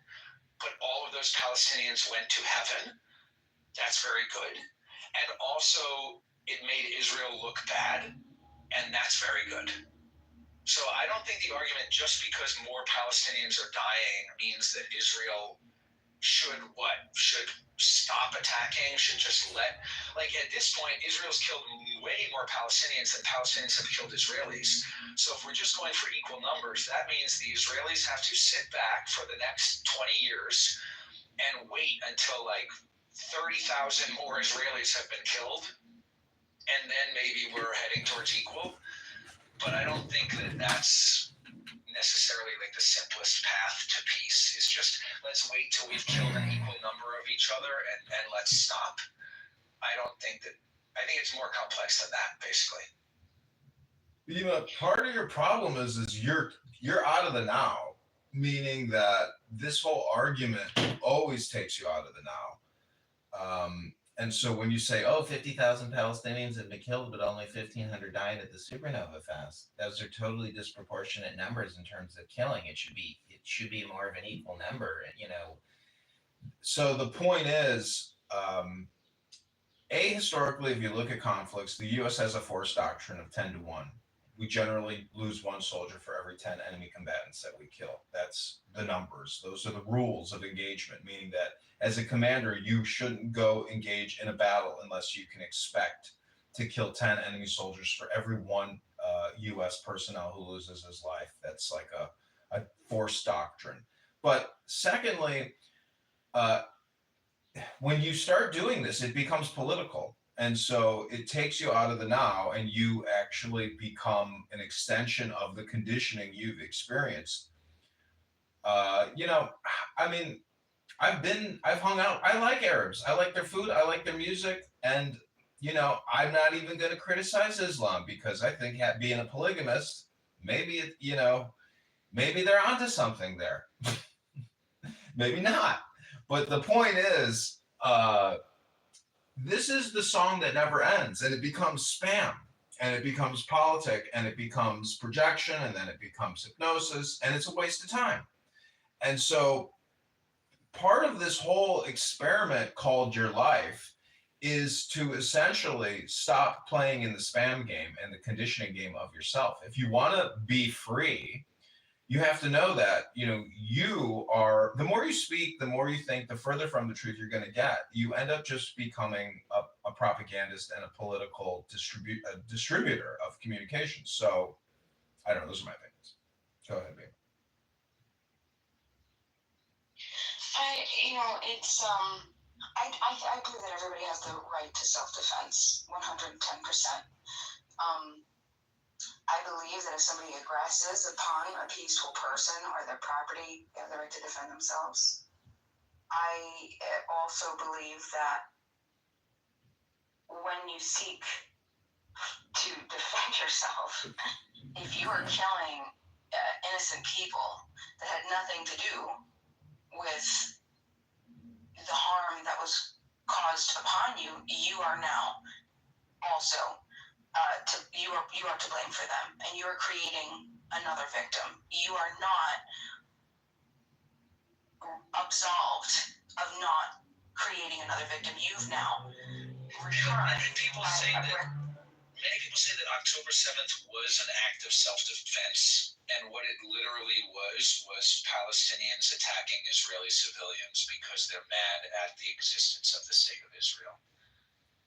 If they were only attacking that would be one thing, but that's not what happened. They drove through towns and they entered people's homes at 7 a.m. and killed them in their homes. Random people. Like, imagine if some home right now and shot you. Like, that's what it would be like. And that's not self-defense. Going into somebody's home while they're chatting on Clown House with John Kitover and shooting them is not self-defense. That's an act of aggression. So that's why the Israelis are so mad at the Palestinians, because the Palestinians keep attacking indiscriminately, but they're claiming that it's self-defense. It's absurd. Well, I actually was coming from the place of Israel when I said self-defense. So absolutely, I agree with you when these people came and harmed and killed innocent Israelis. That you can consider that self-defense. That's absolutely victim creation. You are creating. You are a murderer. You are an animal. you are barbaric. You have reduced you've removed yourself from the moral calculus. You no longer are eligible for rights reciprocation, and whatever happens to you, so be it. But now tell me what happens when Israel goes to defend itself, and instead of getting the people responsible, then go and create and harm other innocent beings. You are doing the same exact thing. And this wasn't done, we're talking 1,200 people were slaughtered. That if you think one person, being an innocent person, being killed is wrong, how can you justify it happening over 40 October 7th happening to Palestine? It didn't happen. You're talking about 1,200 people on October 7th, and then you're talking about every a couple times every month. 41 times. 41 times. That's how many 41 October 7th have happened in Palestine. Bima, there's just a word that you're not using, which is war. I mean, you have to really think about the word. What is a war? I mean, the Tao Te Ching says, which is a Chinese book of philosophy, it says that war is a funeral procession and opposing sides are technically observing funeral rites. So, again, just saying 40 October 7th has happened upon the people of Gaza or, Palestinians.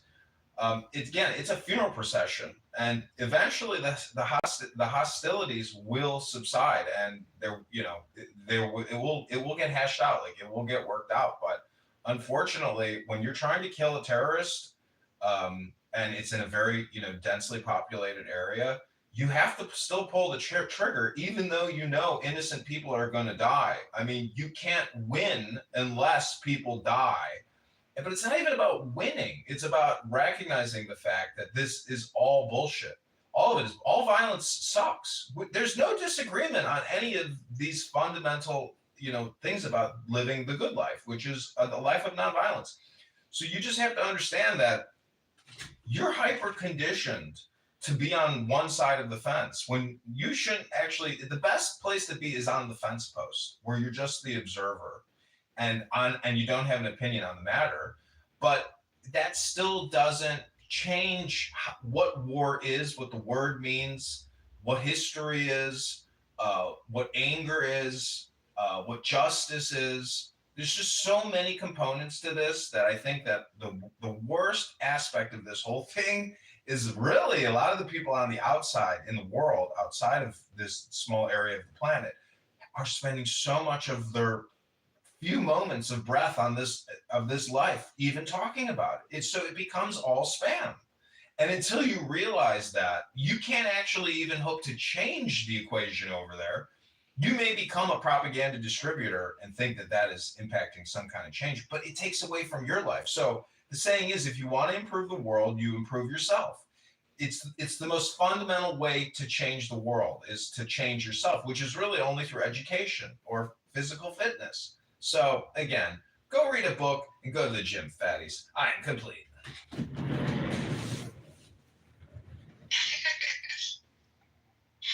don't disagree with that. I would just question, and I love that, right? Take care of yourself first. But I'm not going to be convinced that I'm hyper conditioned to take side X or side Y. I'm a human being who's had experiences. I understand what pain and suffering is. I think, contrary to what you're saying, I think the word war is, I think that's spam. I think that's semantic spam. And I think that that allows people to justify mass injustice, the complete opposite of justice. I think it allows the masses to believe that they're working towards something that's noble and honorable, when in fact it's nothing but a cover to mask yourself, to be able to live the next day to justify the killing of an innocent child, right? Or innocent women, people who are not military combatants. We're talking about civilians. it's not the same. I think that I don't think war is it's not this neutral descriptor. I think it's been weaponized linguistically. It is the spam. War is the spam. People who turn their blind eye to say, oh, it's war. No, it's not. These are people that are turning a blind eye to moral injustice and being able to walk away because it's AKA war. You know? You say, but Bima, language is spam. War will warn us. Language controls thought. And when words become detached from reality. I know, but Bima, I mean, I don't know your position on abortion. What's that? I heard people in the room saying yesterday, you know, this English cocksucker he's talking about. The problem with you fucking Americans is you don't care about what happens in a fucking world. Or you don't care about how people are dying in Gaza. And I'm thinking, like, well, actually, if every country was just concerned with taking care of themselves, then there would be no conflict on this planet, because it's a little bit like personal responsibility. If everybody was personally responsible, we wouldn't have to have all of this social welfare and all of this debt spending. My point is 100,000 children in this country are aborted every single month. That's 1.2 million a year for $12 billion. I mean, if you're a patriotic American, you should be more concerned about what's happening at your neighborhood Planned Parenthood than about, 10 children in Gaza dying from some rocket strike while they're trying to take out, some Palestinian terrorist who killed 3 people at the Supernova concert. See, your priorities are all fucked up because your communication intake is all fucked up. And your communication output is all fucked up because your communication input is all fucked up. Call a spade, at least, if you had personal responsibility or patriotic fervor, you'd be more concerned about how your own country is imploding and how we kill 100,000 babies every single month in this country. I mean, do you think some woman, some doctor who facilitates, one abortion a day and makes $450,000 a year doing it because of taxpayer money, do you think that's not an issue? I mean, I can't stand hearing people say, oh, these people are dying. It's like, yeah, 100,000 people are getting murdered in their heads. Have you ever seen baby fetal tissue and seen what a torn up baby looks like? It's the most disturbing video you could ever imagine. Now, if it's a conflict zone where governments or a government is waging a war against a terrorist group of people, I mean, those images are horrific. But when you see baby flesh and dissected babies being put into, storage containers, to me, I mean, it's all relative. Like, there's bigger issues to focus on and to communicate about than a lot of these deranged people who just want to talk about Gaza, 18 hours a day. It's crazy. Yeah, I think that's a logical fallacy, right?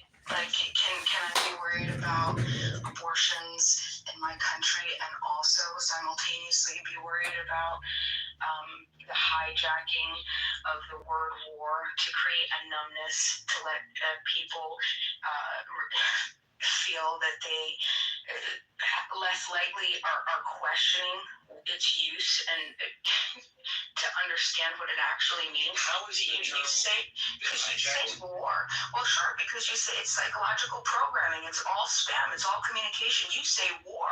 It completely bypasses critical thinking, right? It's gonna trigger instinctive fear, loyalty, tribalism, nationalism, et cetera. And when someone says, "Well, look, they're at war," you immediately get into those us versus them thinking, justification of force, right? To suspend all the ethical norms that we've ever established through how many, right?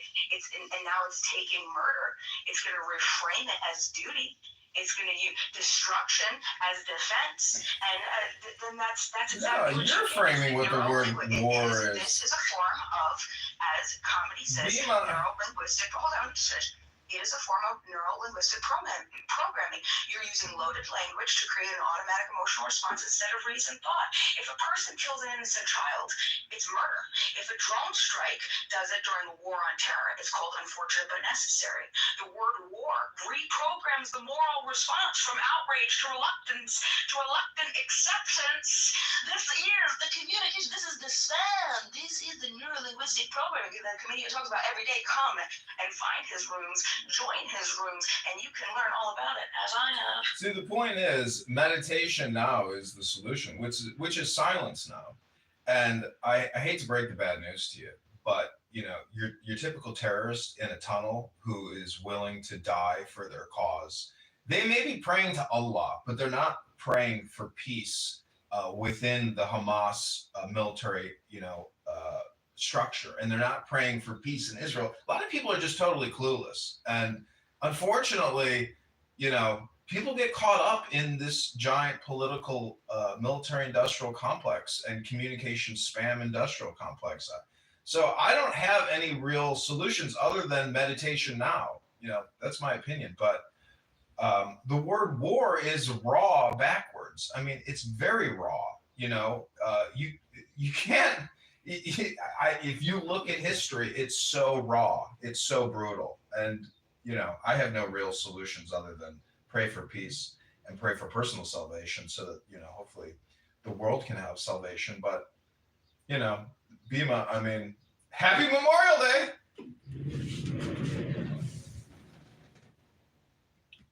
Happy Memorial Day.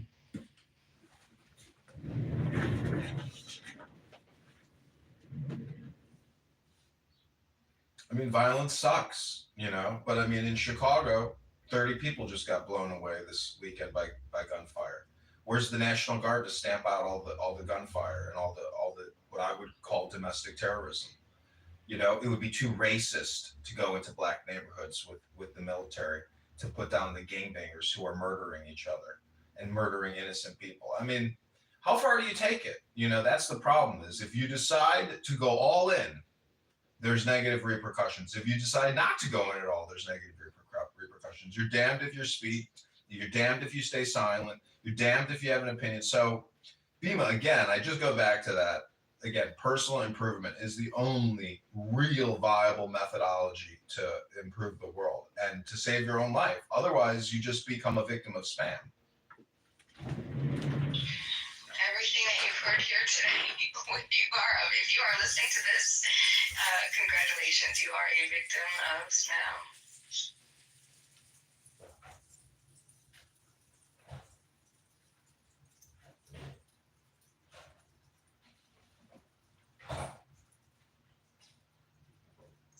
I'm not really sure if too many people would be up in arms about stopping criminals. I think the problem is when the coercive force is used to unjustly affect innocent people. You know what I mean? If we were to take the armed National Guard and put them in neighborhoods of a lot of crime, violent crime, who cares? As the idea is, though, is they're likely not going to just affect, attack, or stop the criminals.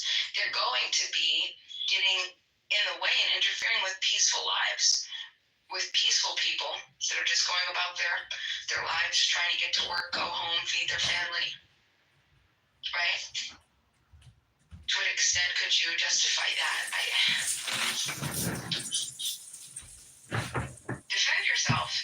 Defend yourself.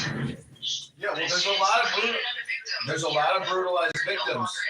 There's a lot of brutalized victims in those neighborhoods that would love to see a presence on the street, because then they wouldn't get bullied by the gangbangers anymore. I mean, it's like hallway justice, that's why they have hall monitors. You need observers to report the facts, to record.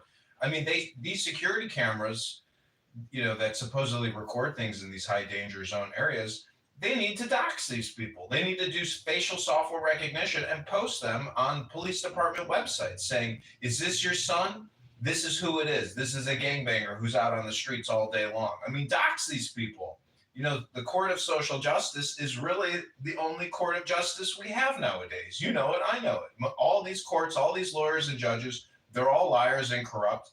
They fuck over people left and right.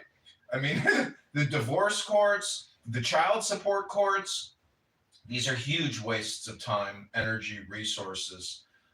But without it, I mean, then it's just lawless and there's no supervision and there's no documentation. So again, I would just say that spending time on this app is a form of toxic spam absorption, and it will have negative repercussions on your life. I mean, the book in my PTR, if you've never read that book, it's called The Tao Te Ching. You should read it because it's one of the smartest books ever written.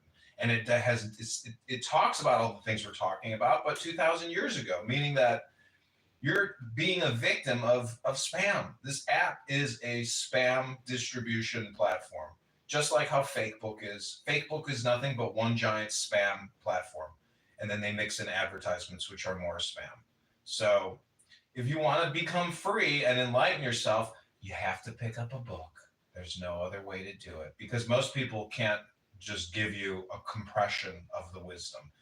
And it only really changes your life if you process the words through your brain and then you start to build a comprehension of what you're reading.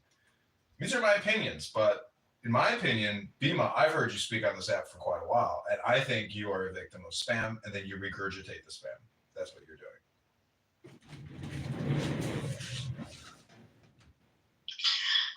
You know what? I don't find a lot of people that agree with me here. I think usually when I take positions, they're generally the position that has the most ick,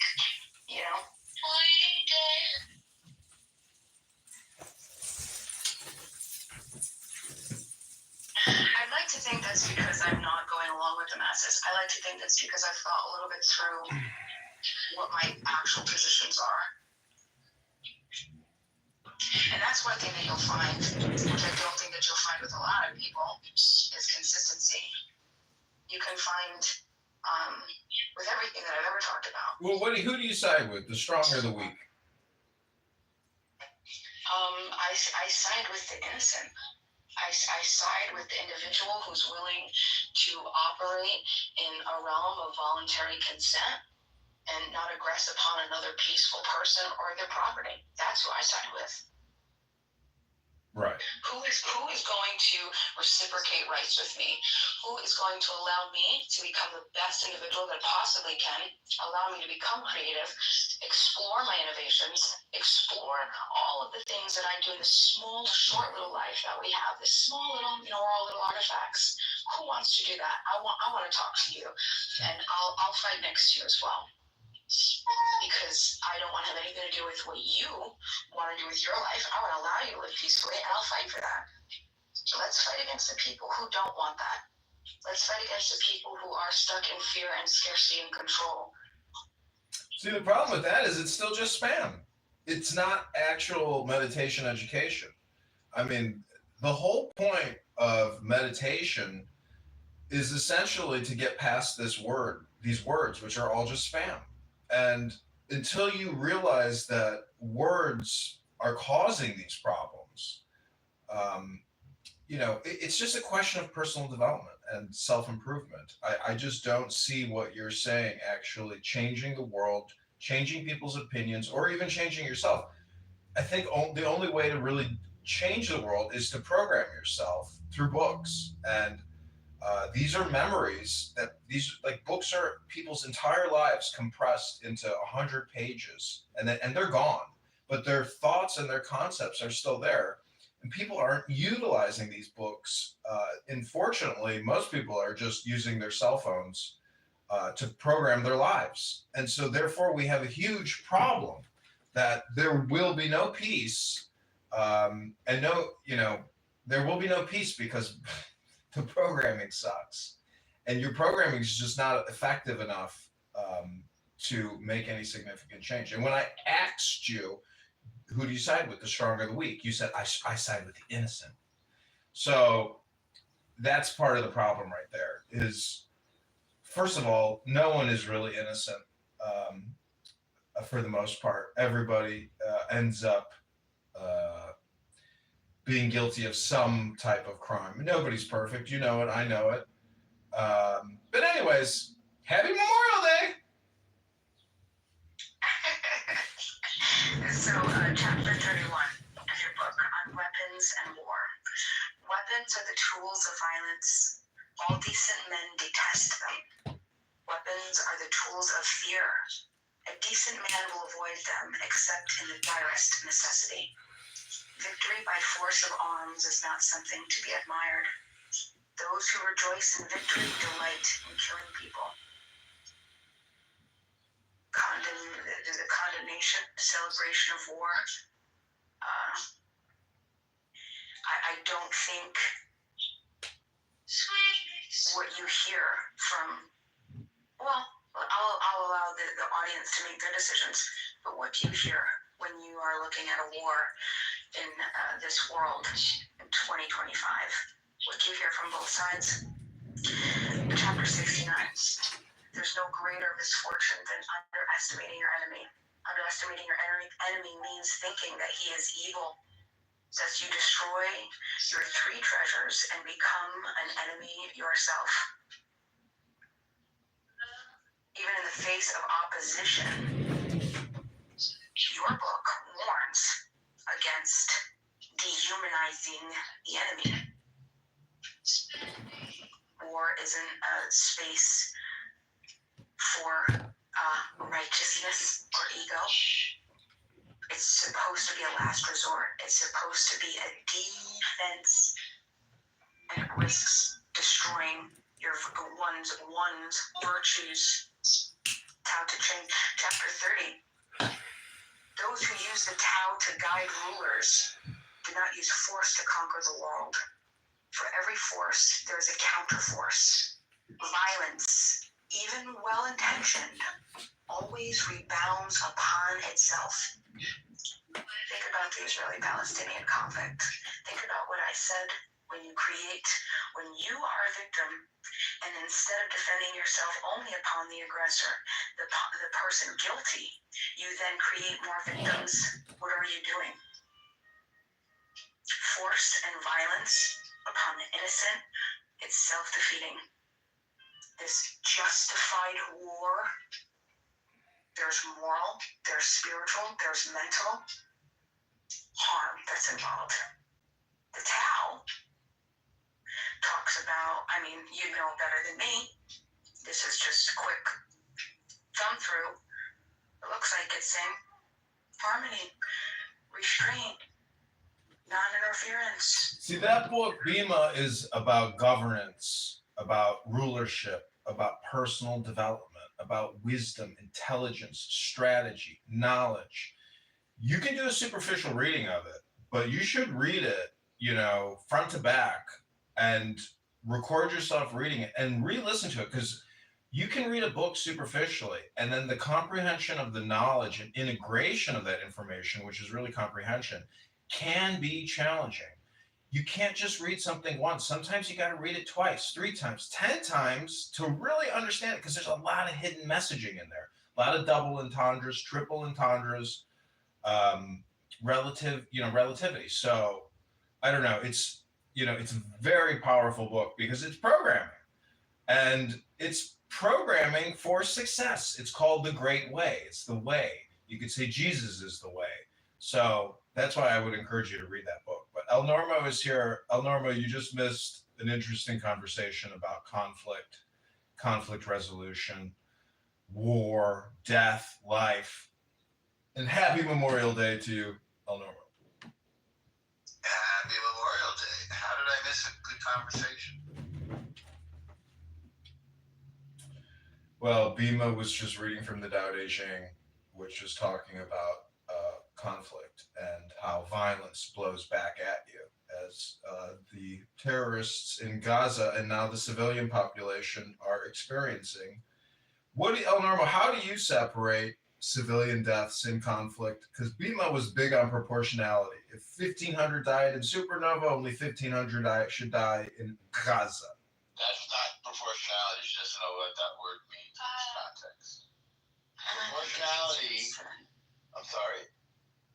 I'll let you go, Norma. Go ahead. Proportionality means that the military value of a target must be commensurate with the potential collateral damage to civilians. That's what proportionality means. There is no such thing as, if you kill 10 of ours, then we kill 10 of yours. As we learned, for example, in World War II, killed far more Germans than Germans killed Brits or Americans, although we all lost a lot. The idea when the other side starts a war, as Hamas did, is to kill the other side. And it's up to them to protect their women and children. But instead, they hide behind their women and children. They plant their military assets among women and children in order to maximize the number of shaheeds or martyrs. This is a death cult that we're fighting. You dig? I mean, your average mother, your average child. I mean, the problem is when you say death cult, that means that all their communication is essentially shahadist. I mean, I've seen their communication that they put out, and it's insane. And I just don't see any solution other than a total solution, which is the complete and total removal of all people from those areas and put it all under Israeli security control, and then essentially do a development plan. And it's that's what Trump unfortunate. says he wants to do. I mean, Israel is not going to say that, but Israel will say the following: if you can live peacefully, you can stay. And if you pick up a gun, we're going to come and take it from you. We're not going to do it gently. We don't need to do it gently. If you declare war, we're going to beat your ass. That's a fact. And Aziz in the audience knows that, and the people of Gaza know that, and the people of Hamas know it. Hamas we've wiped out their leadership, and we've sort of cut off their supply of money. They're in rough shape right now. Israel is very serious this time. In years past, I think we've conducted ourselves a little bit less definitively, but this time it's going to be different. I mean, do you think it's like an all or nothing solution? I mean, that I'm proposing, but from like a citizen perspective, to just know that terrorist fervor to your immediate south as an ever-present reality. I mean, maybe it's an ever-present reality everywhere. I mean, I don't know if you know Alan Watts, but he has this book called The Wisdom of Insecurity. But as as a citizen, I mean, you should demand absolute security. I mean, what are you going to work for every day? To just pay somebody's pension and salary? I mean, you want security, and you want total security. Which means transparency. I mean, in Chicago, where 30 people get killed every weekend, I'm thinking like they got all these security cameras everywhere. It's like, and they have social recognition software. Identify these people, dox them, put them on a Chicago police website with their photo, with their address, with who their employer is. I mean, total surveillance. What makes you think we're not doing that right now? Well, it's not public. It's not on some kind of public registrar or ledger where you can identify and even receive an alert. Hey, known suspect in your area. I mean, I want surveillance, and I want to be notified of potential threats in my area.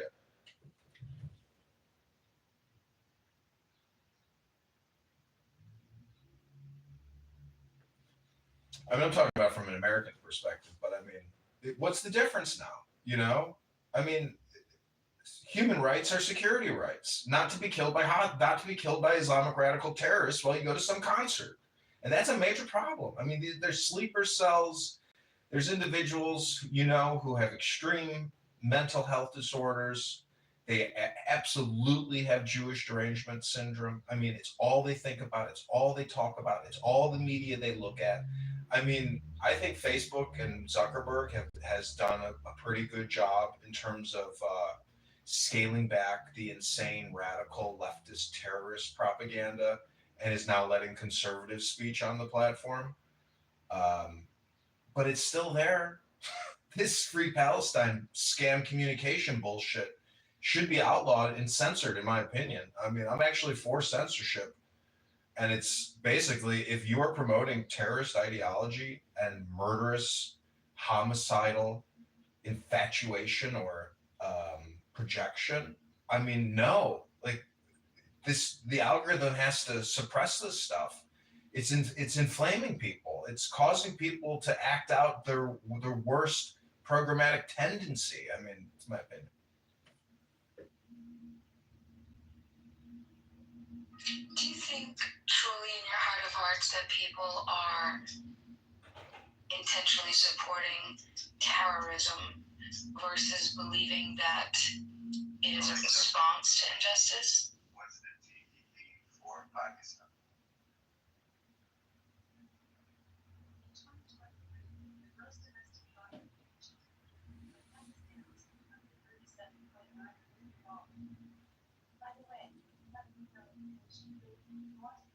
Yes.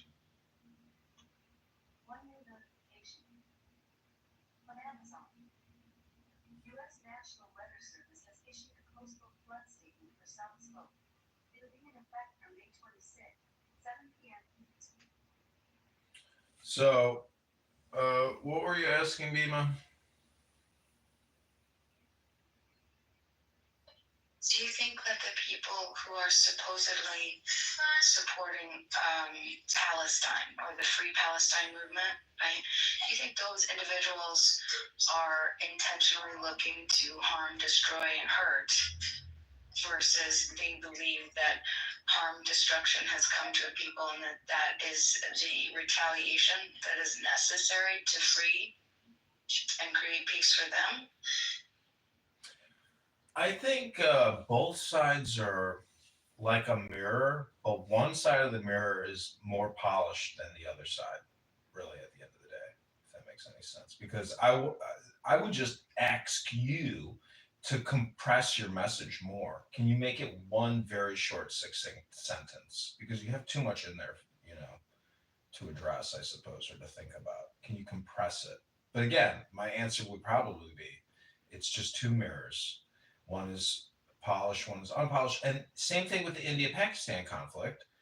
Israel is the big brother, uh, Gaza is the little brother. It's a question of great state versus small state. The Tao Te Ching addresses these topics about humility and how a great state gets on its knee or how an inferior state gets on its knee and how it wins respect. It's really advanced psychology on how to do conflict resolution and create harmony. And that's what they don't have in Gaza. In Israel, they have a book called Tanya. They have a collection of books called Torah. And these books deal with conflict resolution. Even the genocide stories of the Old Testament, I believe those are essentially stories to educate us on the now, which is peace and silence. Not silence in terms of subversion or lies through like failing to provide information. There's a term for that, disclosure, essentially, lack of disclosure. But all the information is out there, Bima. All these solutions to all these problems are out there in books. They are external programs just waiting to be infused into the human psyche of every human on the planet. But who can do that when you have to scroll up and down on TikTok for Doomsday Forever and watch a countless number of free, free Palestine, free, free, free Palestine. And then you got some cocksucker in Washington, D.C. from Chicago who responds to some Hamas propaganda message and then murders two innocent people, two beautiful people about to get married. Come on, Bima. Don't you see the connection between communication and killings? It's right there. That's the perfect example of how communication kills, how direct response communication kills. It's the same thing with the television advertising industry. I used to caddy for Mr. Blywas, beautiful Jewish human being who created the direct response ad. And, he made millions and millions of dollars. It's all about communication. And what we have with this conflict and many conflicts is a failure to communicate. I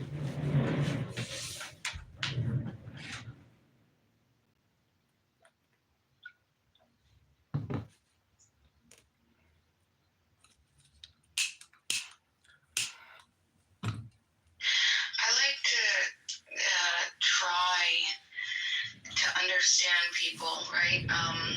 What is it? 7 Habits of Highly Effective. Geez, I don't remember now. 7 Habits of Highly Effective People, maybe I think it is. Stephen Covey, but anyway, I don't remember if that's the name of the title. It sounds like it sounded good enough.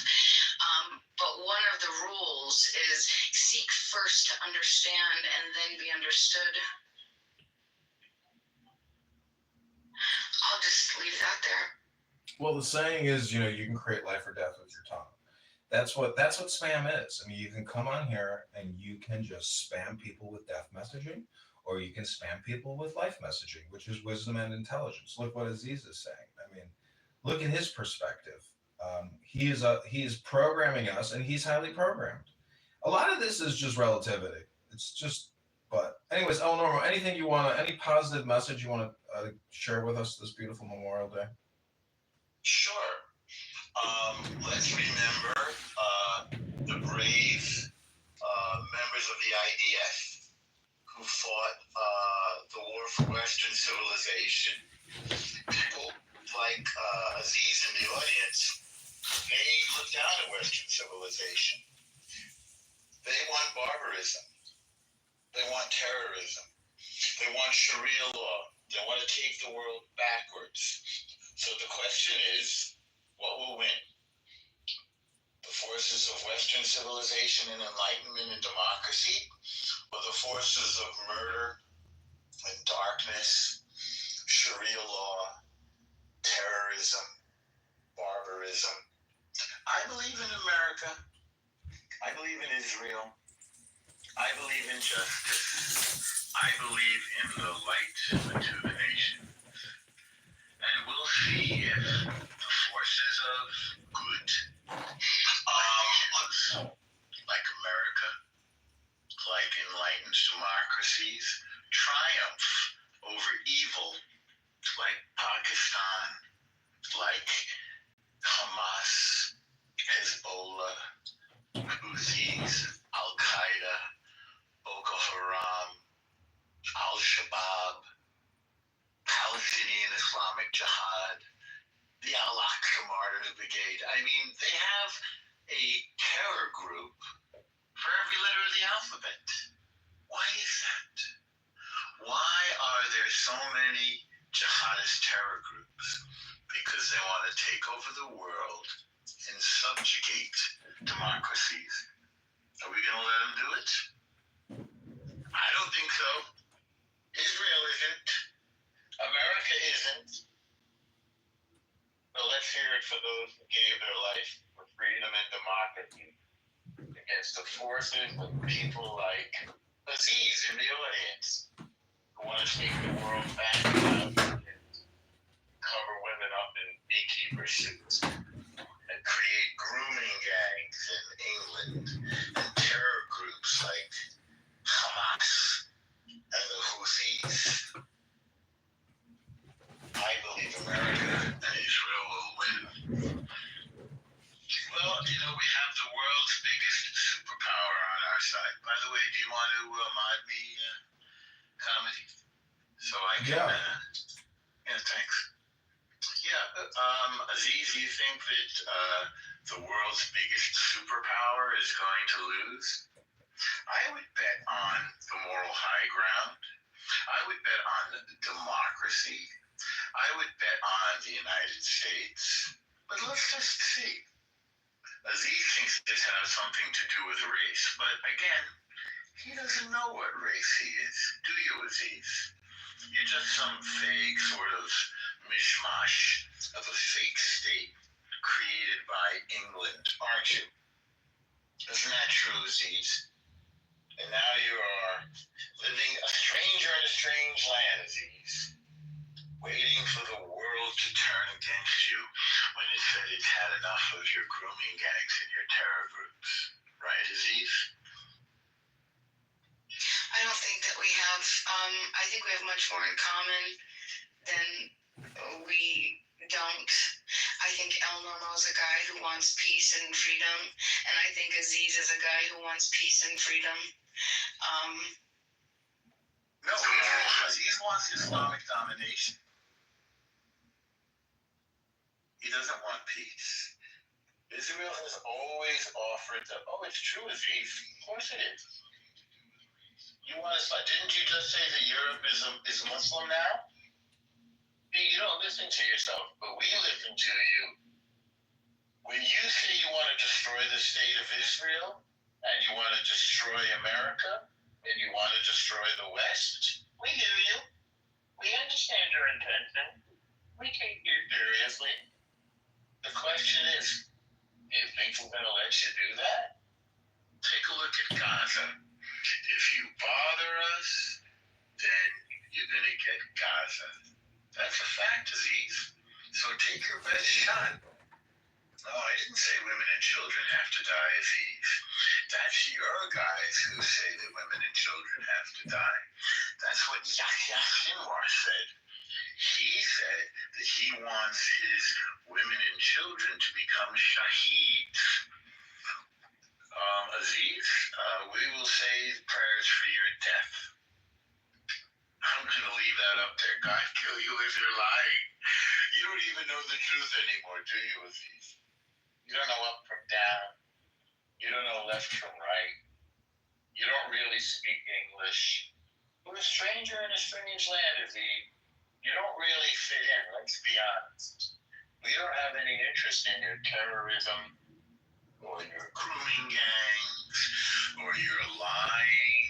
I hope God does give you the justice that you deserve, Aziz, and I'm sure he will. The lying is ending, Aziz. Your lies are over.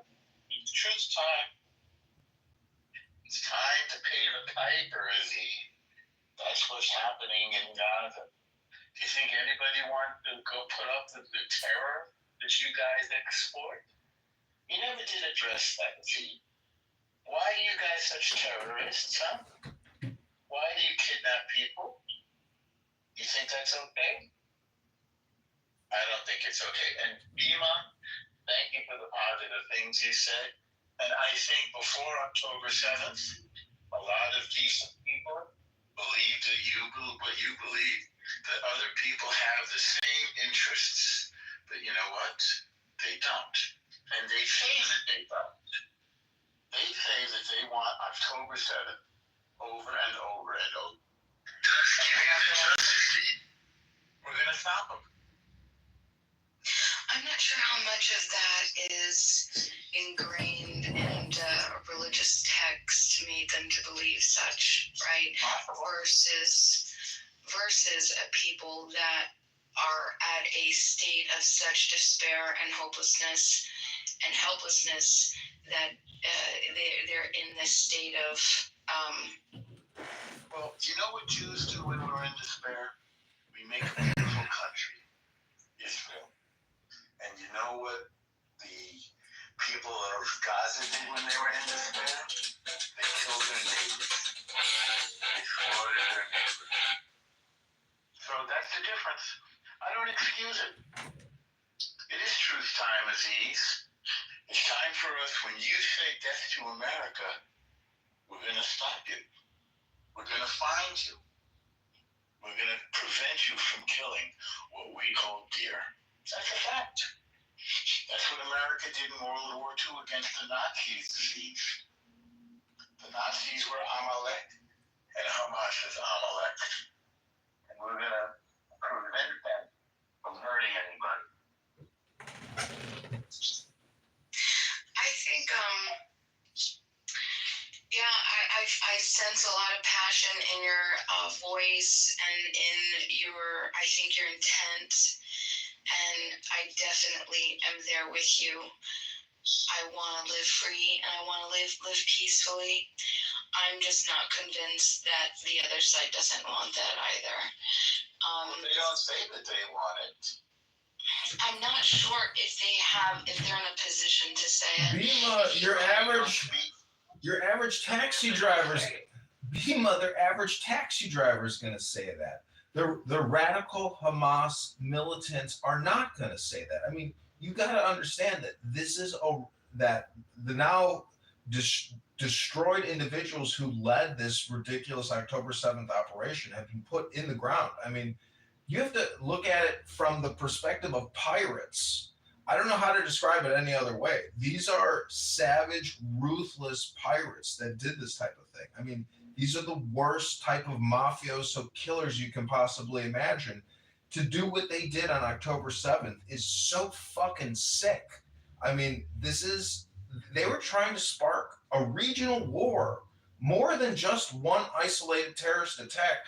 It was so vast in scale that, I mean, listen, I don't know. conflict. No, this is accurate comedy. They wanted to ignite the ring of fire. They wanted Hezbollah to attack from the north. They wanted the Houthis to attack from the southeast.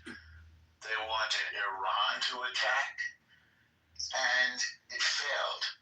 Israel extinguished the ring of fire.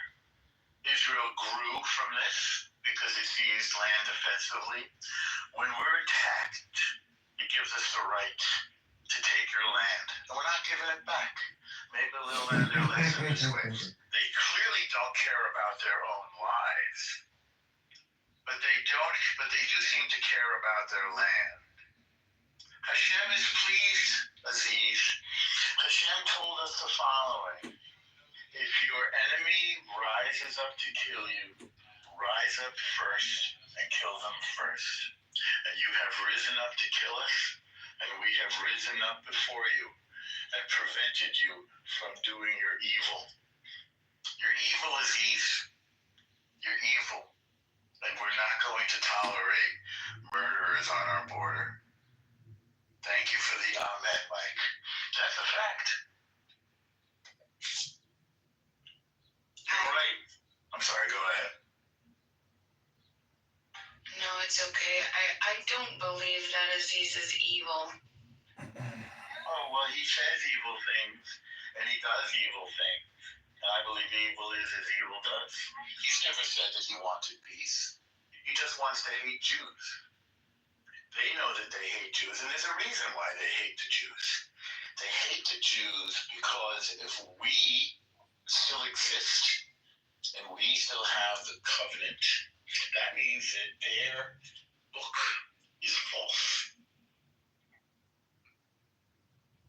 It means that they are not the final revelation.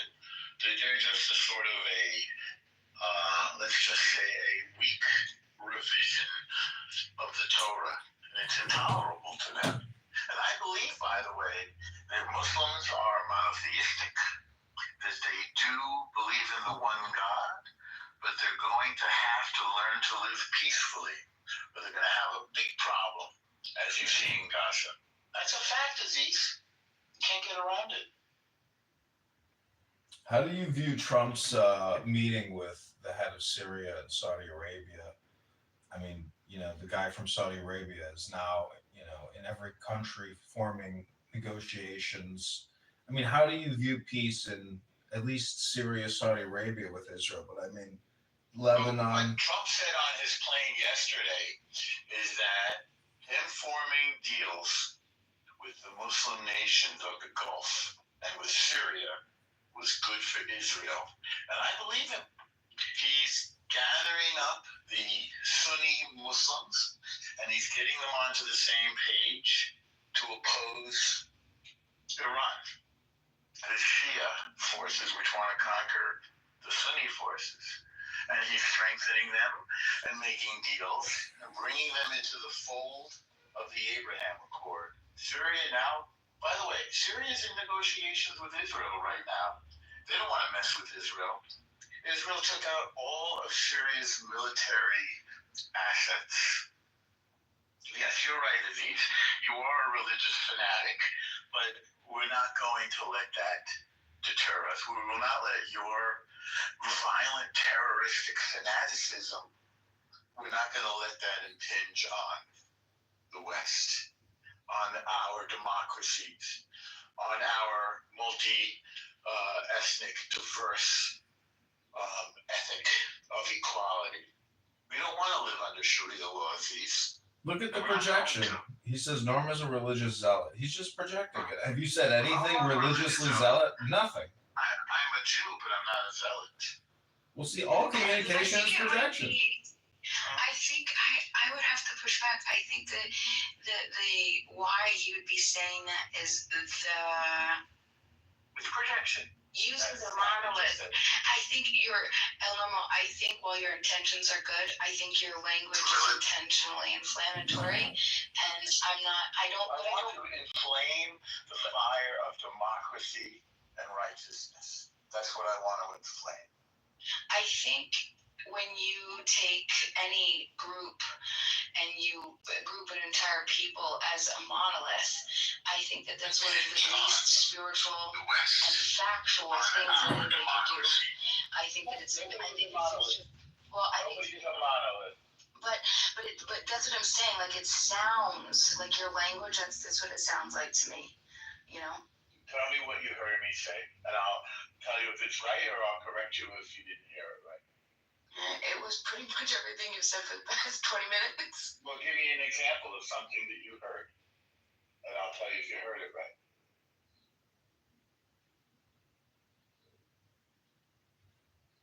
Sam, did you want to say anything?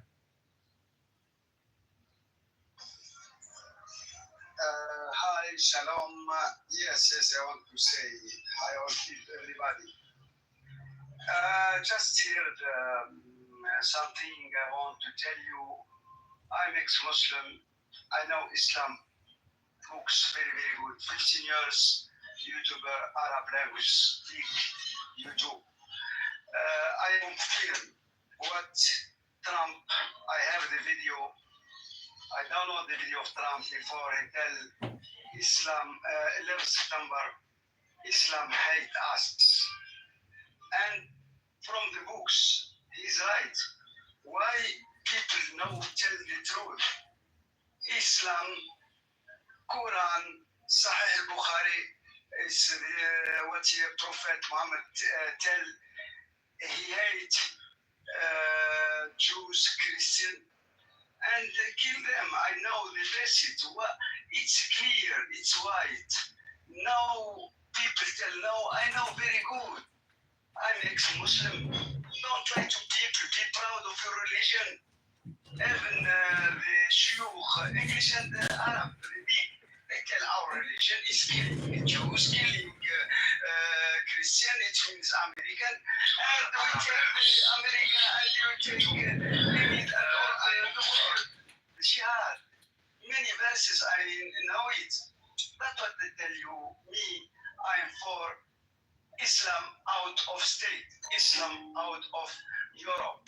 Is okay. It's my opinion. Freedom of speech. You're speaking about Trump and Saudi Arabia and all, just to have two sentences. Trump, he know Arabic Saudi, they hate America. Emirates hate also Israel, but they're afraid of Iran, Shia. They're afraid, that's why, taqiyya. It's called taqiyya in Quran. Oh, love you, Netanyahu and Trump. Taqiyya, it means in Quran, it means you are in American Muslim, for example. You hate them, you want to kill them because Allah, he tell. But I do taqiyya, I tell, I love you, American, when I meet you in state, when I'm strong, I will kill you. Taqiyya, it means submission, no. You tell something, but in your heart is other thing. I love you, American, but in his heart and praying to kill you, but he cannot, he's not strong. You understand? Lying. Liars? They're big liars. Yeah, liar. Yeah. You can lie in Islam in 3 cases, in war, and also taqiyya. It's saying it's in Quran. It's Islam. Islam is like this. It's in Quran. Allah, they tell them. You understand? This is the first point. The second point, Arab Saudi and Gulf, I know geopolitically, now they have no choice to be together with America and Israel. Why? To destroy Iran. But they think, when they destroy Iran, after the Gulf, they have milliards, they can destroy also, from inside, with Islam, America, and Europe. But that's why, but they don't like Christian. I know the Quran, I know into strategy, as you tell comedy. I believe, yes, he wants to destroy, not Iran people, the nuclear and infrastructure. He go with Gulf, Sunit, just to attack Iran. Yes, and after he will change. You understand my idea? Both they do taqiyya, Yeah, thank you. Mike 3, thank you. Thank you, Sam. Do you understand, Aziz? People give a thumbs up if you understand. Yeah, Sam is being honest here. So once you stop being Muslim, Sam, then you stop lying? Sam? Yes. In a way, I stopped Muslim 15 years ago. I stopped to love Hamas. I stopped to love Palestine. I stopped to hate America, France, because they colonized us. I'm original from Tunisia. Then I changed. I was savage. Now I'm human. When you are in Islam, you are savage. Muhammad, in the Quran, Allah, he make you savage. But when you go out from Islam, you are human. You love Jews. You love. I was in Israel, America, of course. I love France. You understand? All Muslims they hate Jews. All Muslims they want to destroy Jews. All Jews. I know, but they don't appear. They learn us when we are children in Tunisia, in Egypt, in all. You should now wake up, Christian and Jews. Don't let them in your country destroying your country because they are, invasion. They want to colonize and change the bigger plasma in France is done. Islamization is done approximately in Sweden, in Germany, in England is Afghanistan is Kandahar for me. It's a long story. And state until now you are controlling Muslim. When you will be more than 2% Muslim is a problem. Believe me, they must be 0.5%. When they are 30%, they bam to take the country. Look, Ethiopia, there are Muslims 17%.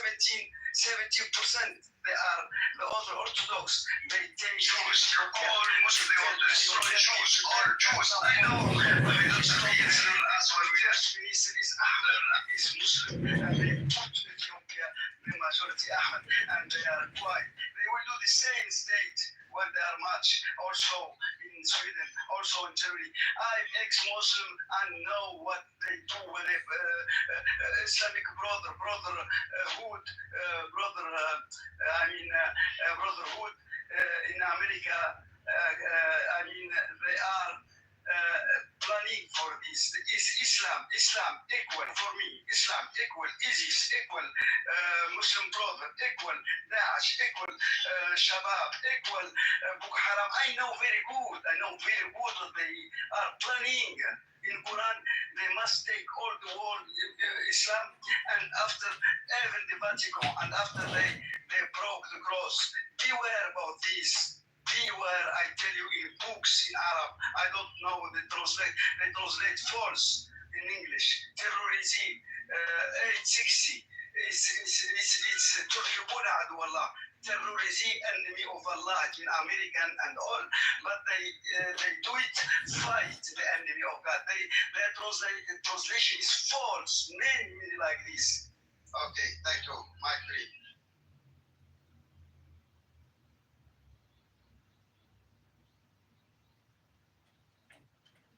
Yeah, that's really interesting. Those are stronger words than I would have been able to use to condemn this. I mean, clearly you know more about this than I do.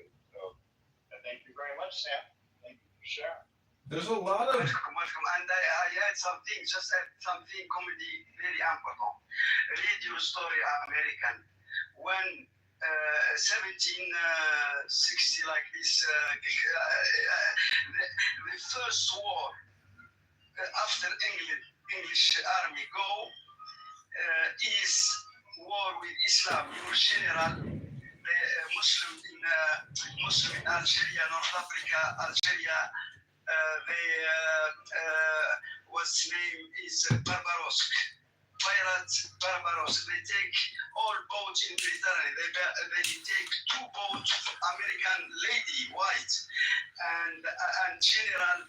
He go before Washington, before George Washington. The first war, he go to repair it was war with Barbaros, Barbaros in North Africa. Read your story. The first war is against Muslim. believe me. And the ambassador of state, he go in Libya, he speak with the minister of Eta Barbaros. He tells them in Libya, we, our Guru, tell the verse 5, Surah 5, verse 5. He tell them our Allah to kill. اقتلوا المشركين حيث وجدتموهم. Kill no Muslim where you find them. You understand? Read your history, little history, you'll find it. Thank you, Mike. Sam. Okay, we have Phoenix on the stage. Phoenix, is there something you want to say? Yeah, what the fuck?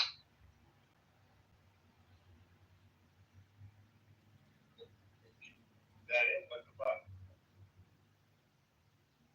Shut your ass off, El Normal. Why would I do that? Because your ass is nasty. What do you have to do with that? Is it something that's within your brain right now? You're thinking about my nasty ass? The Phoenix just descended from the room very rapidly. Happy Memorial Day, everyone. All right, it's 11:38 a.m. CST, and the date is May 26, 2025. I want to thank you all for being here. El Normo, do you have any additional positive messages you'd like to tell the room this beautiful morning, this happy Memorial Day?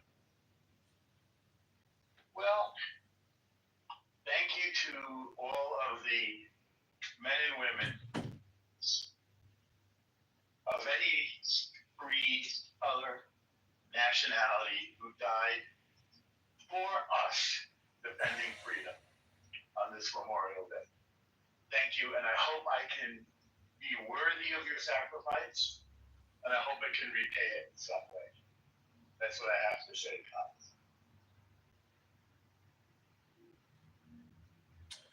You know, the now, in my opinion, is a compression of the past and the future. And so the most important choice now is always your communication. And that's what you say and what you listen to. And, when Moses and Aaron had to deal with God and the golden calf and the angry people, Aaron commanded them to take the gold from their ears. So part of the biggest problem with a lot of these spammers on this app is they actually get a lot of ears to look at their spam. And that's the problem with toxic communication, is if you do scratch a bigot's itch, she's going to look your way. But anyways, I'm just saying that so much of the communication here is political. Be worthy of your sacrifice. I hear you. I think the most important thing is not to take this app seriously. I just view it as, it's like Facebook. It's all spam. Everything is just spam. It's a question of awareness of how much time you're giving to spam. And then you can course correct and optimize your life or counteract the spam in a creative way. It's like transmutation or synergy. You have to kill two birds with one stone on this app. Otherwise, you become a victim of spam. Yeah.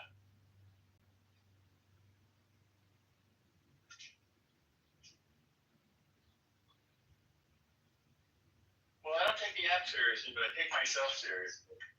And I try to be careful with my words. And I use this app to clarify what I think. Not unlike Hamlet in the eponymous play by Shakespeare. By articulation, I seek clarification and protection. I don't know if you're using X at all, but what's amazing is you can ask Grok a question right in your post. You can say, hey, at Grok, summarize this concept, summarize this link, etc. You can use AI to essentially compress communication now and also synergistically create content while you're actually using the AI chatbot to create the content. It's just kind of an innovative way to create content. But communicating with people here is also a unique experience because everybody is essentially, 65 million years of evolution communicating their personality in a way, or lack thereof. And really, personality is basically large language modeling. So a lot of, again, from a native English speaker, I recognize that a lot of international speakers are here essentially running their algorithm versus our algorithm, which is our language, large language models. So it's an interesting experience to speak with non-native English speakers, but I also say that, I know that the opportunity cost from consuming their spam on this app is that I'm looking at 1,000 books in front of me, and I know how much more useful a book in front of me is than actually communicating with somebody here on this app, because I'm not creating larger language models, and concepts and historical frames within my own self. So that's why I say if you can use this app synergistically, there's less of an opportunity cost to using it. However, anyways, those are my thoughts. So anybody else want to say anything? Any closing thoughts? Yeah, a quick clothing thoughts. My clothing thoughts. Yes, let's remember all of the people that have served well and honorable, grateful for the freedom that they did fight for. I think that there's also a lot of space that we can also give to the innocent civilians that have been slaughtered during war unjustly. On his return, Americans showed their gratitude. I think we can In also General mourn that. Pershing's words, it didn't hurt America to have a general so bold, but it was dangerous. The Tao, chapter 30. Force is followed by loss of strength. This is not the way of Tao. That which goes against the Tao will soon perish. I don't think that we should dominate, divide, obviously simple, very basic things, but specifically when it comes to our language, the us versus them mentality, I think is very dangerous. I think we should remember that each of us are individuals first, which is the largest minority on the planet.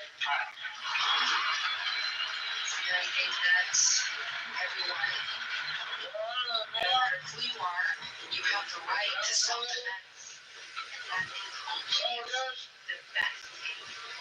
Ladies and gentlemen, coming over here, You are no longer there was a very great lesson.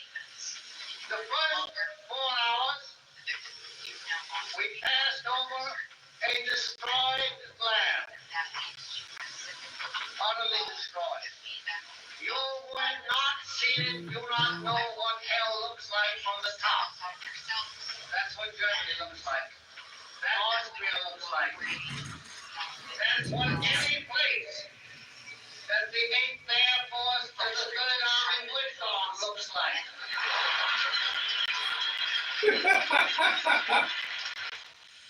You must remember this. That progressed through various towns in southern Germany and Austria, whose names I can't pronounce, but whose places I have removed.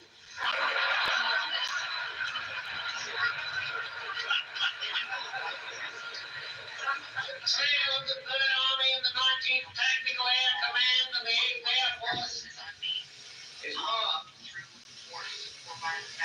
by more than 40,000 white crosses, 40,000 dead Americans. You realize how deeply he felt about his men. initiate violent aggression and not participate peacefully. Germany no more battles to win, Patton watched Americans compete on the playing field. Again, he saw the fighting spirit, the will to win, a quality he loved and admired, which epitomized himself. Struggle was the test of a man. War, the supreme struggle, provided the highest test.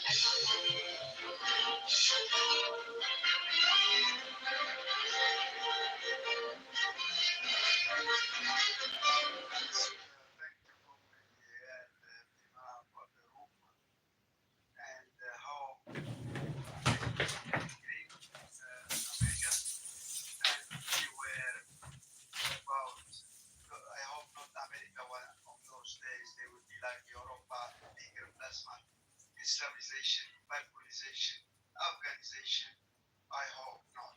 Bye bye. Thank you very much.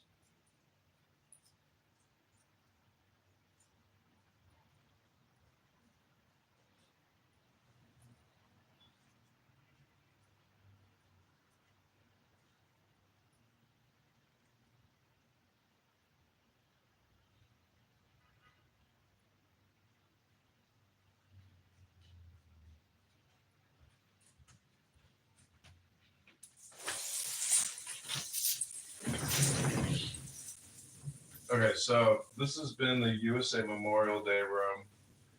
I threw Israel up in the title there with a sun. Anybody else in the room want to say anything? It's now 11:48 a.m. CST. And then I'm going to read something from a book and remind everybody to read a book today or tomorrow or the next day out loud. Just read it on Clown House. No need to just keep talking and talking and talking. It's not getting anybody anywhere. 5 years of spinning around. It's a dance, everybody. It's the song that never ends. Until you personally pick up a book and read it. Use the app. Flip it on its head upside down and just start using the app to read books to people. Oh, El Normo, it'll be the biggest, most exciting thing that's ever happened to you. Because then you can reprogram people here, you know. First, get them into a deep meditative relaxation state, and then hypnotize them with a book. Or just read them the book from the very beginning. It's just a thought. Oh, El Normo, you'll like this one. This is a treasury of Jewish maxims and aphorisms. Curiosity, the first step to betrayal. Every man thinks himself a great actor who deserves a wider audience. One woman is enough. Friendship after love is like smoke after fire. The more superb a writer, the less literary is his writing. Like society, like literature. Only that which comes with great effort is easy to read.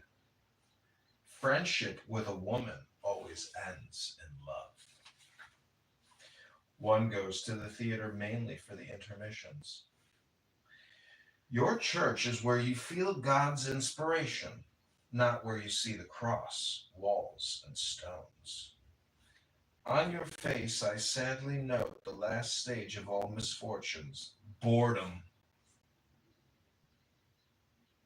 Tango, a sad thought to which one can dance. One needs to learn death as we learn life. Love makes discoveries. Dissipation makes inventions. Never, a silly word. One can never comprehend it. You will learn more wisdom from one wife than from 1,000 mistresses.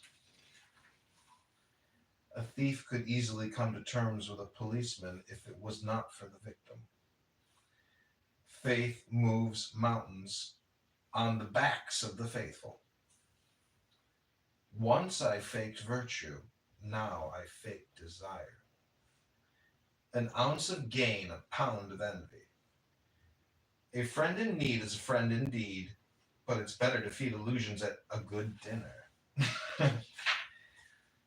The women I dreamt of never refused me.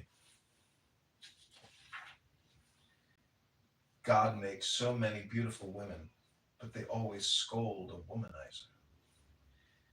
Experience God's gift when you no longer need it. Who has loved 100 times does not know love. Big quarrels should be settled with little losses. More courageous is he who fears not the whip but fame. When 1,000... Is this Epictetus? No, this is a treasury of Jewish aphorisms. Wow, they're very good. Thank you. Yeah, sure, they are good, aren't they? I like this book. It's they're very quick little eureka moments. They're very great, reflective, and wise tools. When 1,000 sheep realize that they have 2,000 horns, watch out, shepherd and sheepdog. An empty head nods more easily. Do not desire your neighbor's wife in vain. Tragedy to fall in love with a face and marry the whole woman. Throw a lucky man into water and he'll surface with a fish in his mouth. Life, a lifelong death sentence. A pessimist says all women are loose. An optimist does not, but he has hopes. Fidelity, a strong itch with a prohibition to scratch. Even the most beautiful legs end somewhere.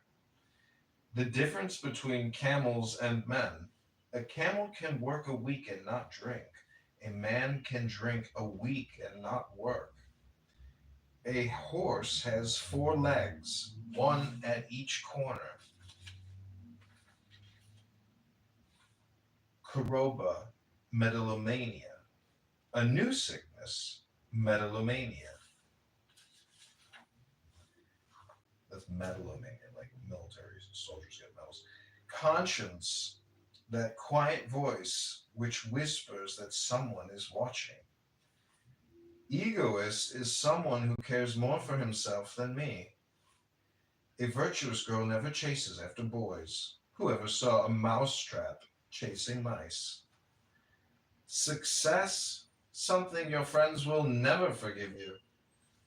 Raisin, a worried grape. A flea, an insect which has gone to the dogs. Corpus delecti, a delicious body. In partibus infidelium, she is unfaithful, but only partly. Wit is a very important part of a woman's outfit. You can never be too picky when choosing parents. Nothing moves a man as much as the tears of the woman he begins to love, and nothing irritates him as much as the tears of the woman he loves no longer. Love is a dainty golden little box in which you will find a carefully prepared and concealed little bill. The most important things in life happen only once. What the shell absorbs in youth, of that it will smell in old age. The way is never long to one's beloved. Love without money, gateway to misery. A good wife is the husband's crown. Where the tail rules, the head blunders. Where the devil can't manage, he'll send a woman. Mother's voice is God's voice. She is not the mother who bears, but the one who rears. A guest in the house is God in the house. What one thinks when sober, one says one when drunk. The tavern will not spoil a good man, nor the church mend a bad one. As Jacob to God, so God to Jacob. Who digs pits under others, falls into them himself. The man has not yet been born who can please everyone. Do not shoot with powder when you can shoot peas. God guards the guarded. The drowning man clutches at a razor. Better an ounce of luck than a pound of gold. The violin does not play for everyone. Money is a good servant, but a poor guide. The threshold's too high for my feet. Dog barks, carriage rides on. Go into debt, but make a good showing. Who wants to hit a dog will find a stick. The master's eye fattens the horse. Shake a hoe at the sun. To a wise head, 2 words are sufficient. The word flies out a sparrow, but comes back an ox. Okay, that's a treasury of Jewish aphorisms. I hope you enjoyed that. Happy Memorial Day.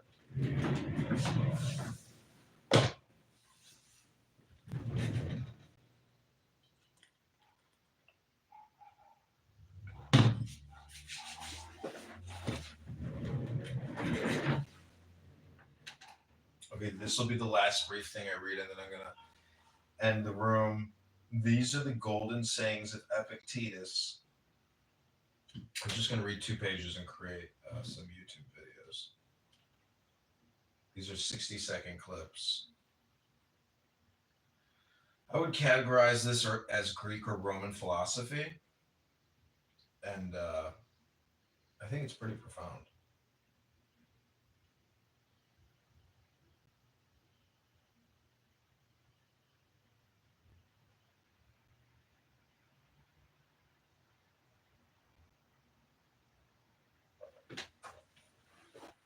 Here we go.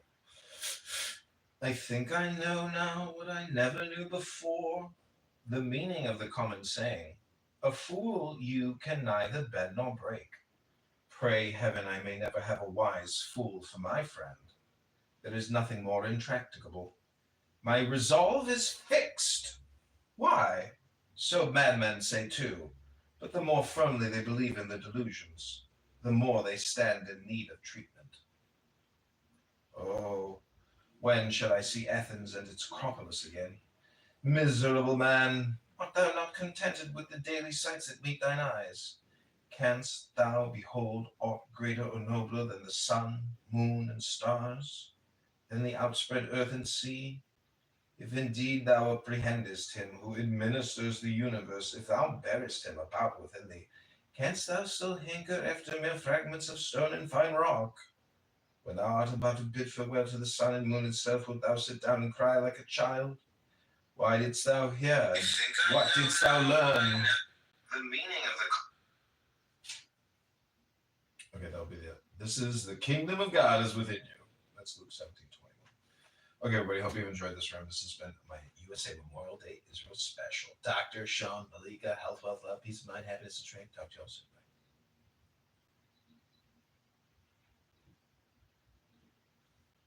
What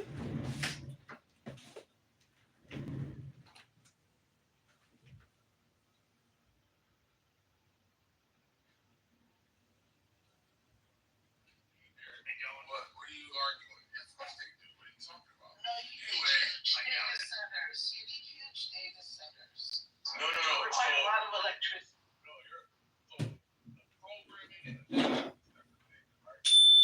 Welcome back to Concrete's Spam Special Hour, where he will spam you for an hour. Concrete never shuts the fuck up. All he does is do communication spam. Welcome to the Concrete Spam Happy Hour. Happy Memorial Day, everyone. I hope you all do well with Concrete Spam. It's nothing but communication spam. I wouldn't even call it hypnosis. I would just call it spam. Back to you, Dr. Concrete Spam. All of these fans that were like mentally deranged and constantly following me around. That shit would suck, bro. Imagine a non-famous person having this many fans. It's crazy. Anyway, anywho, they definitely have books on language. You're the other guy, right? Anyway, so that's two fans for a non-famous guy. Doesn't matter that you came in, you are trolling incessantly. and it's embarrassing. So, there it is. Anyway, nobody cares. Like, you're annoying everybody else's entertainment. Like, everybody else is suffering because you're such a fan. Yes. Because you're such a fucking fan. You're right.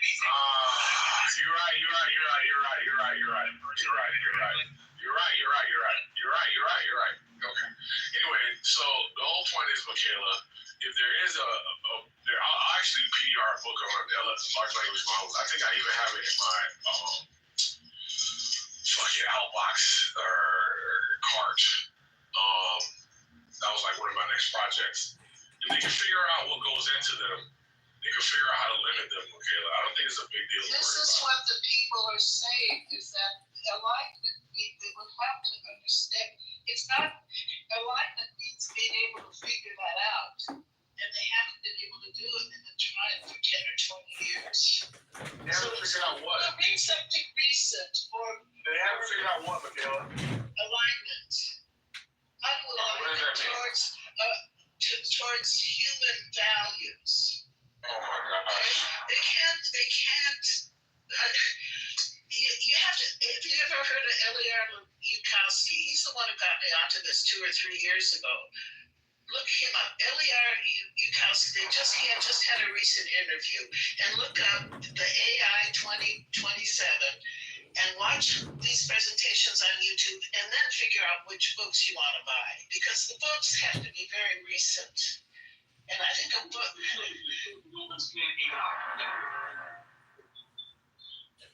Welcome back to another episode of Clown House Spam Communication, where for the next 5 to 50 minutes you will be spammed relentlessly with spam. Congratulations, everyone, on participating in this spam social experiment.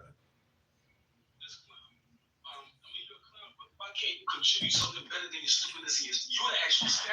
If he could, he would have. He can't. Finance, do you believe that is flat? Yes, can you show us how you can have a mass of water without a container? If you believe it. Can you show me that? Gravity minus gravity. Gravity changed 3 times? Can you show us that your mind is not flat? Wait, hold on a second, but does the science of gravity change 3 times, and is it just a theory to this day? Midas, you don't understand scientific theories. They are very powerful. They're almost like facts. They've been constantly, tested and proved. Theories aren't just your beliefs in the colloquial sense. They are actual, strong scientific evidence. There you go. Yeah, that sounds great, man. I wish it was real for them. I mean, it makes them sound real simple. They were saying that we're supposed to follow the great philosophers of time, but they ignore Nietzsche. Nietzsche said you're supposed to ask and question everything. So we have no science to back gravity, or that a ball can have water on the surface, that you can have a mass of water without science. Can I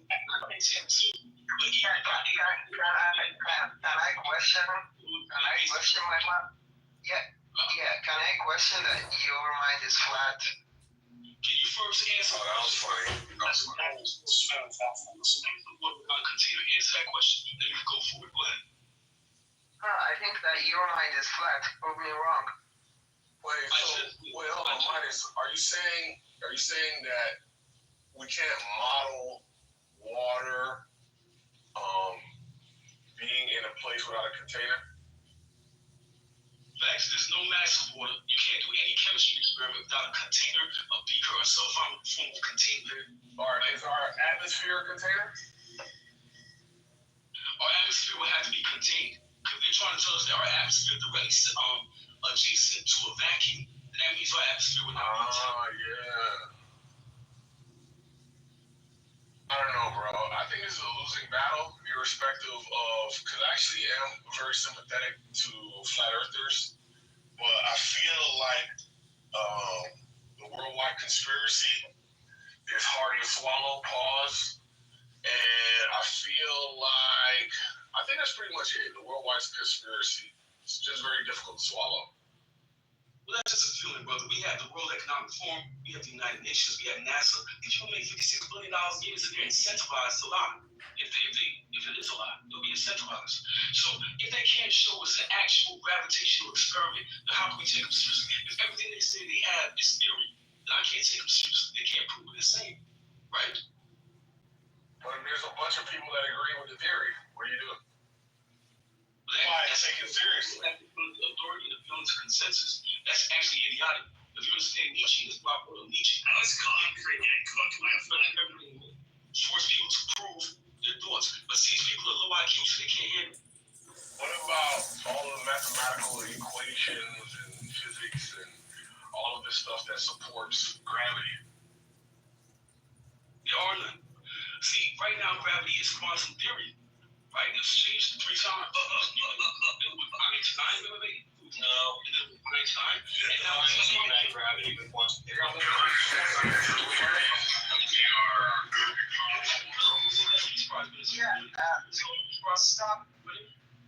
Stop learning science from Facebook, my Figure out what the holographic principle is. Are you going against saying the collective clubhouse? Midas, do you use Facebook? You don't have no science to back your site. Can you show us the experiment that keeps water on the boat? And you can add water to that boat? Yeah, can I ask you something? Do you use Facebook? How many hours do you use Facebook daily? I'm not on Facebook. Really. Can you actually answer a question, or you just want to deflect like a little crybaby? I'd like to interrupt here if I may. I just want to welcome you all back to your own super stupid hypnosis session where you will waste your time listening to really stupid shit. Congratulations, everyone, on wasting your time yet again and falling prey to the word hypnosis game known as Clown House. I give you back your Clown House.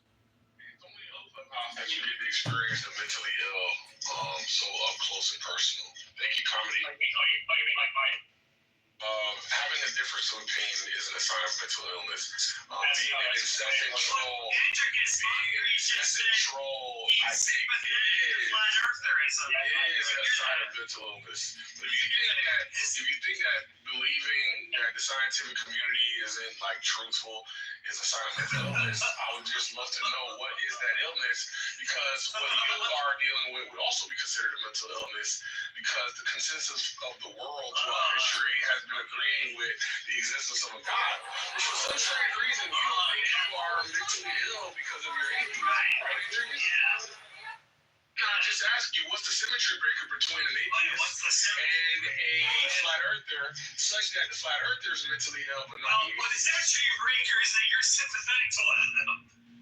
Well, no, the difference is the person who claims they're atheists has nothing to back them.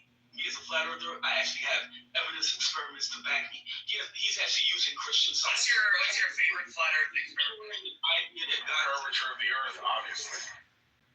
What's your favorite flat earther experiment? The curvature of the earth, obviously. That's clearly not answering the question I just asked.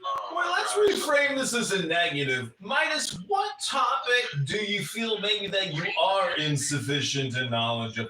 What do you not actually know, Midas? What do you think you're weak in? What subject areas or topics do you think you're not really well versed in, Midas? Go ahead, Dr. Midas. Midas, what name us a flat earth experiment? Can you show me how you can have water? Wait, can you show us a flat earth experiment? The rule experiment though? Midas, can you show us a flat earth experiment? Yeah. I get a bowl of cereal and I can imitate Africa and Australia, right? And all that stuff. So you use Fruity Pebbles to represent America, and you use Cocoa Pebbles to represent Africa. But after a while, doesn't all the cereal tend to mix? And do you use whole milk or 2%, Dr. Midas? Everyone's like repulsed by you, but they're nice to you because they know you're like mentally fragile. You take advantage of it by being an obnoxious weirdo. Is that clubhouse spam, clubhouse politics, clubhouse projection? What type of spam is that exactly, Dr. Concrete? Be so fucking obnoxious. Tone it down a little bit. So your recent flat earth experiment was you take some cereal and like for some reason. How you can have a mass of water without a container? Can you get a cup of water to drink without a cup? Go ahead.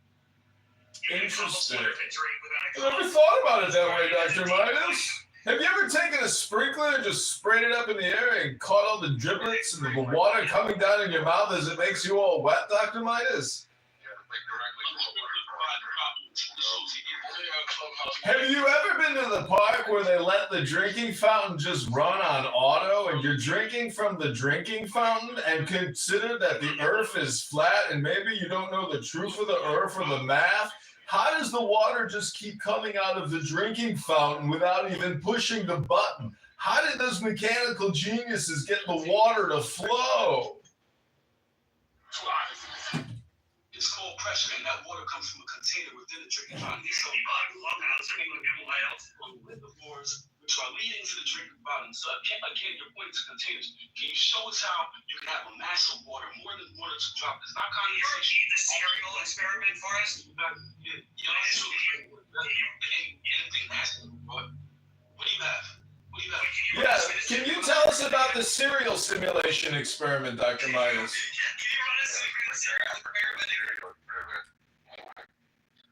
How do you have a mass of water without a container? This is just one question. Run us through the cereal again. Run us through the cereal. No, because you're saying that round Earth exists. The round Earth is. I didn't quite understand the cereal. It's not that complicated, dum-dum. It's not that complicated, dum-dum. You have to go. You run us through the cereal experiment again? Yes. What about what it? I'm asking him. You run us through the cereal experiment. Without a container, a beaker, wait, can you give us the cereal experiment? Why can't you figure it out? You're so dumb. Why aren't you smart? Concrete understood it. Maybe he could run through it for us. That's going to be obviously. So you get a bowl, you get a bowl, you put water in it, and you can construct the consonants with your cereal pieces, right? Now, the issue is try to do that without a bowl. Go ahead. That's an experiment? Yes. If you get a bowl haircut at 3 p.m. on a Friday and they're charging you $20 for a bowl haircut and they don't even give you the fame, I'm just asking a question here. Welcome back to another episode of Clown House Hypnosis, where people talk about anything and everything. It's a total waste of time. It's political. It's projection. It's hypnosis. And it's spam. And it's generally very low IQ. Talking about nothing and wasting all your time. Anyways, I'll give you back the mic. Thanks for listening to my little interlude. I'm going to go read a book and go to the gym. I am complete. I give you back to your spam. Yeah, your brain deadness was too powerful for me. Yeah, it's a very. The brain rot has fully set in. The name of this room, bro, is called Brain Rot. That's the smartest insult I've ever heard in my life.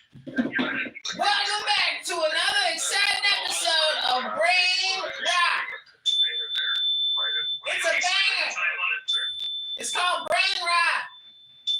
Welcome back to the Brain Rot. Hi, everybody.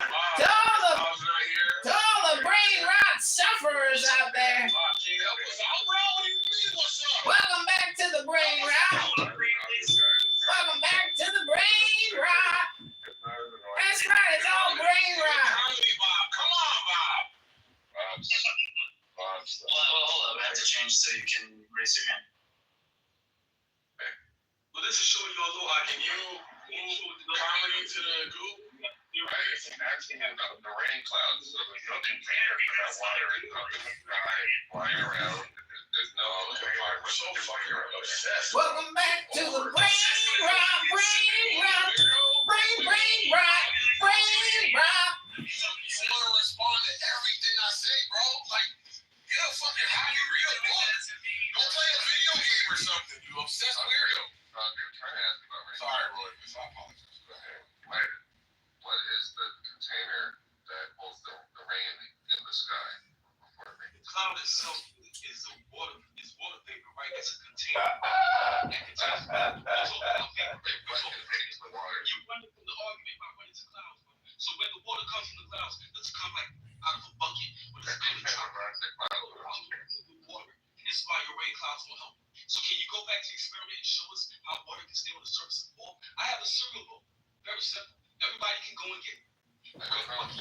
fucking listen, Royvis. He's talking. You don't know what evidence is. What are you talking about? You're a killer. Listen, I don't get how that's funny, but that's how it is.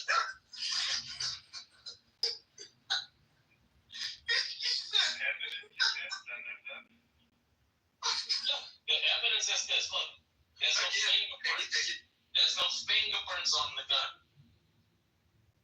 The evidence is pointing to no fingerprints being on the gun. That's what the evidence says, no fingerprints being on the gun. And they claim that they want to use the bolster it, right?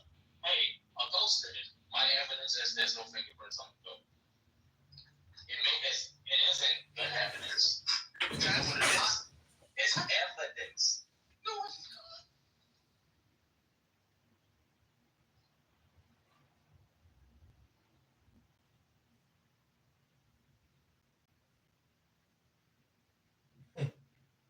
I'm gonna create a new room. It's gonna be called Clown House Brain Rot Spam. Niggas steady coming in. I'm on my heels. Comedy pop up, boy. Let's see how funny you will.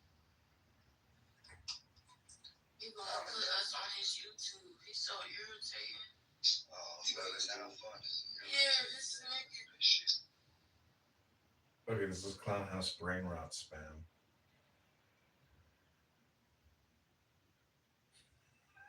Did you hear them? That was funny. They're like, she immediately labeled me as not funny and spam. And she used the hard R on me.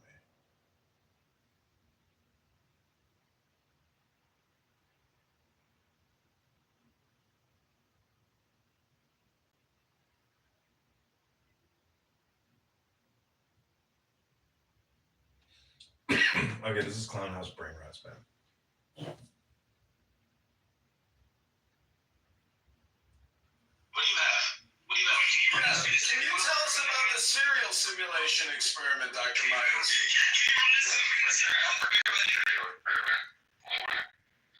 How do you have a massive order without a container? It's just one question. Wait, let's read the cereal again.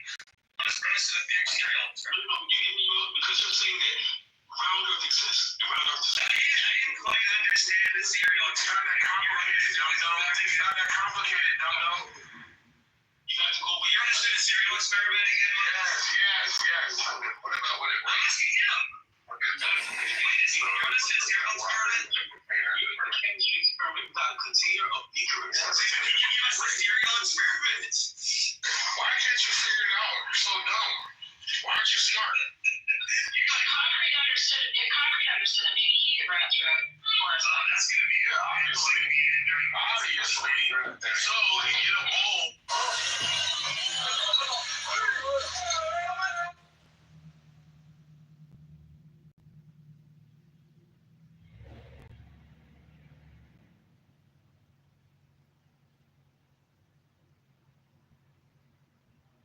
Whore hacks and let them be turned out to grass. Proof is only possible in mathematics, and mathematics is only a matter of arbitrary conventions. And yet doubt is a good servant, but a bad master. A perfect mistress, but a nagging wife. White is the lash of the overseer. White is black is the watchword of the slave. The master takes no heed. The Chinese cannot help thinking that the octave has 5 notes. The more necessary anything appears to my mind, the more certain it is that I only assert a limitation. I slept with faith and found a corpse in my arms on waking. I drank and danced all night with doubt and found her a virgin in the morning. Chapter 46, Buttons and Rosettes. The cause of sorrow is the desire of the one to the many, or of the many to the one. This also is the cause of joy. But the desire of one to another is all of sorrow. Its birth is hunger, and its death satiety. The desire of the moth for the star at least saves him satiety. Hunger thou, O man, for the infinite. Be be insatiable even for the finite. Thus, at the end, shalt thou devour the finite and become the infinite. Be thou more greedy than the shark, more full of yearning than the wind among the pines. The weary pilgrim struggles on, the satiated pilgrim stops. The road winds uphill. All law, all nature must be overcome. Do this by virtue of that in thyself, before which law and nature are but shadows. Chapter 47. Windmill Words. Asana gets rid of anatomy consciousness. Pranayama gets rid of physiology consciousness. Involuntary breaks. Yama and Nayama get rid of ethical consciousness. Voluntary breaks.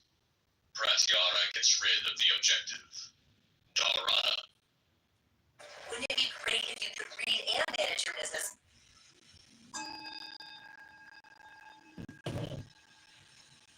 Nan-in, a Japanese master during the Meiji era, received a university professor who came to inquire about Zen.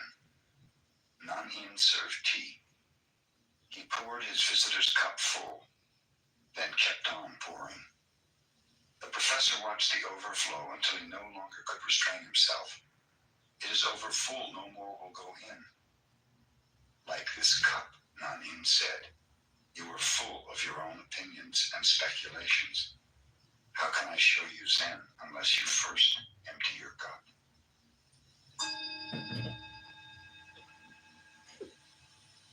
Budo was the emperor's teacher of his time.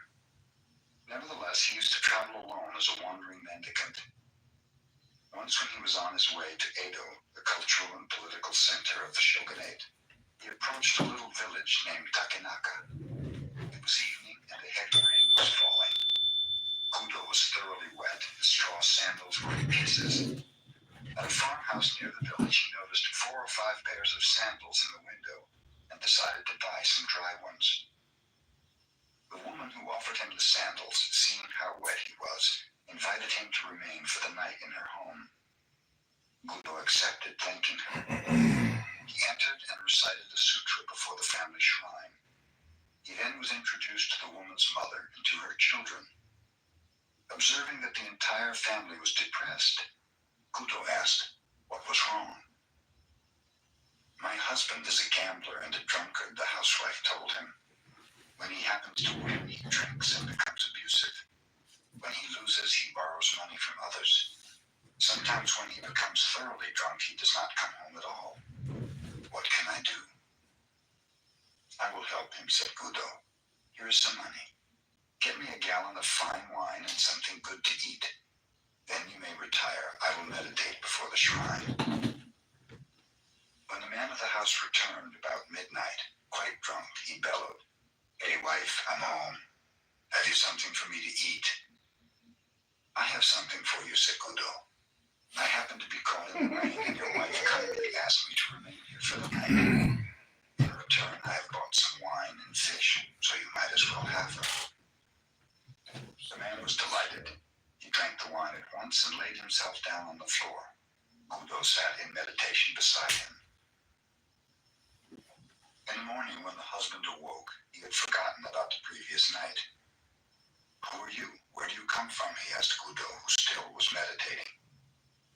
I am Budo of Kyoto, and I am going on to Edo, replied the Zen master. The man was utterly ashamed. He apologized profusely to the teacher of his emperor. Budo smiled. Everything in this life is impermanent, he explained. Life is very brief. If you keep on gambling and drinking, you will have no time left to accomplish anything else, and you'll cause your family to suffer too. The perception of the husband awoke as if from a dream. You were right, he declared. How can I ever repay you for this wonderful teaching? Let me see you off and carry your things a little way. If you wish, assented Budo. The two started out. After they had gone 3 miles, Budo told him to return.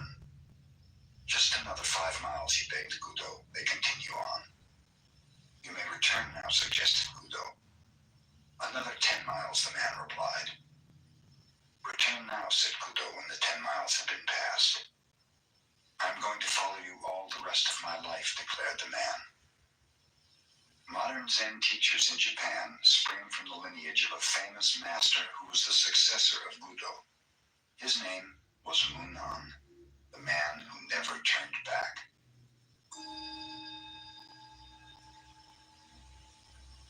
The Zen master Hakuin was praised by his neighbors as one living a pure life. A beautiful Japanese girl whose parents owned a food store lived near him. Suddenly, without any warning, her parents discovered she was with child. This made her parents angry. She would not confess who the man was, but after much harassment, at last named Hakuin. In great anger, the parents went to the master. Is that so? Was all he would say. After the child was born, it was brought to Hakuin. By this time, he had lost his reputation, which did not trouble him. But he took very good care of the child. He obtained milk from his neighbors and everything else the little one needed.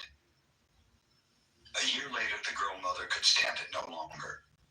She told her parents the truth, that the real father of the child was a young man who worked in the fish market. The mother and father of the girl at once went to Hakuin to ask his forgiveness, to apologize at length, and to get the child back again. Hakuin was willing. In yielding the child, all he said was, "Is that so?"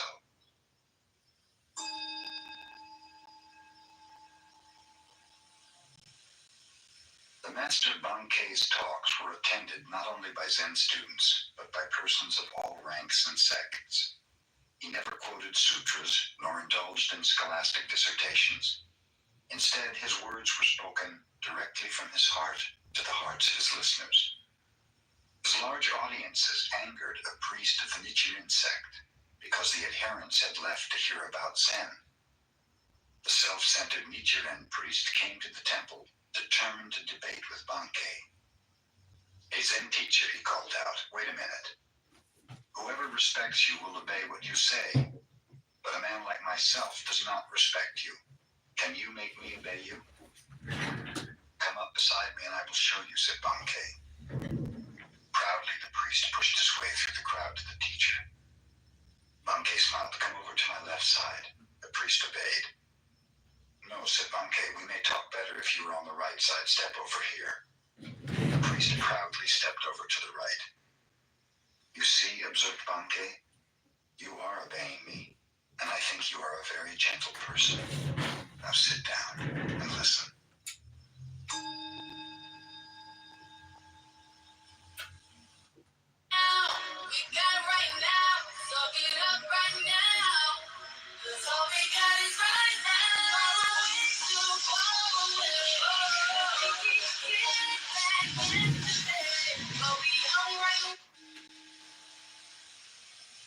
Monks and one nun who was named Ishan were practicing meditation with a certain Zen master. Ishan was very pretty, even though her head was shaved and her dress plain. Several monks secretly fell in love with her. One of them wrote her a love letter, insisting upon a private meeting. Ishan did not reply. The following day, the master gave a lecture to the group, and when it was over, Ishan arose. Addressing the one who had written her, she said, "If you really love me so much, come and embrace me now."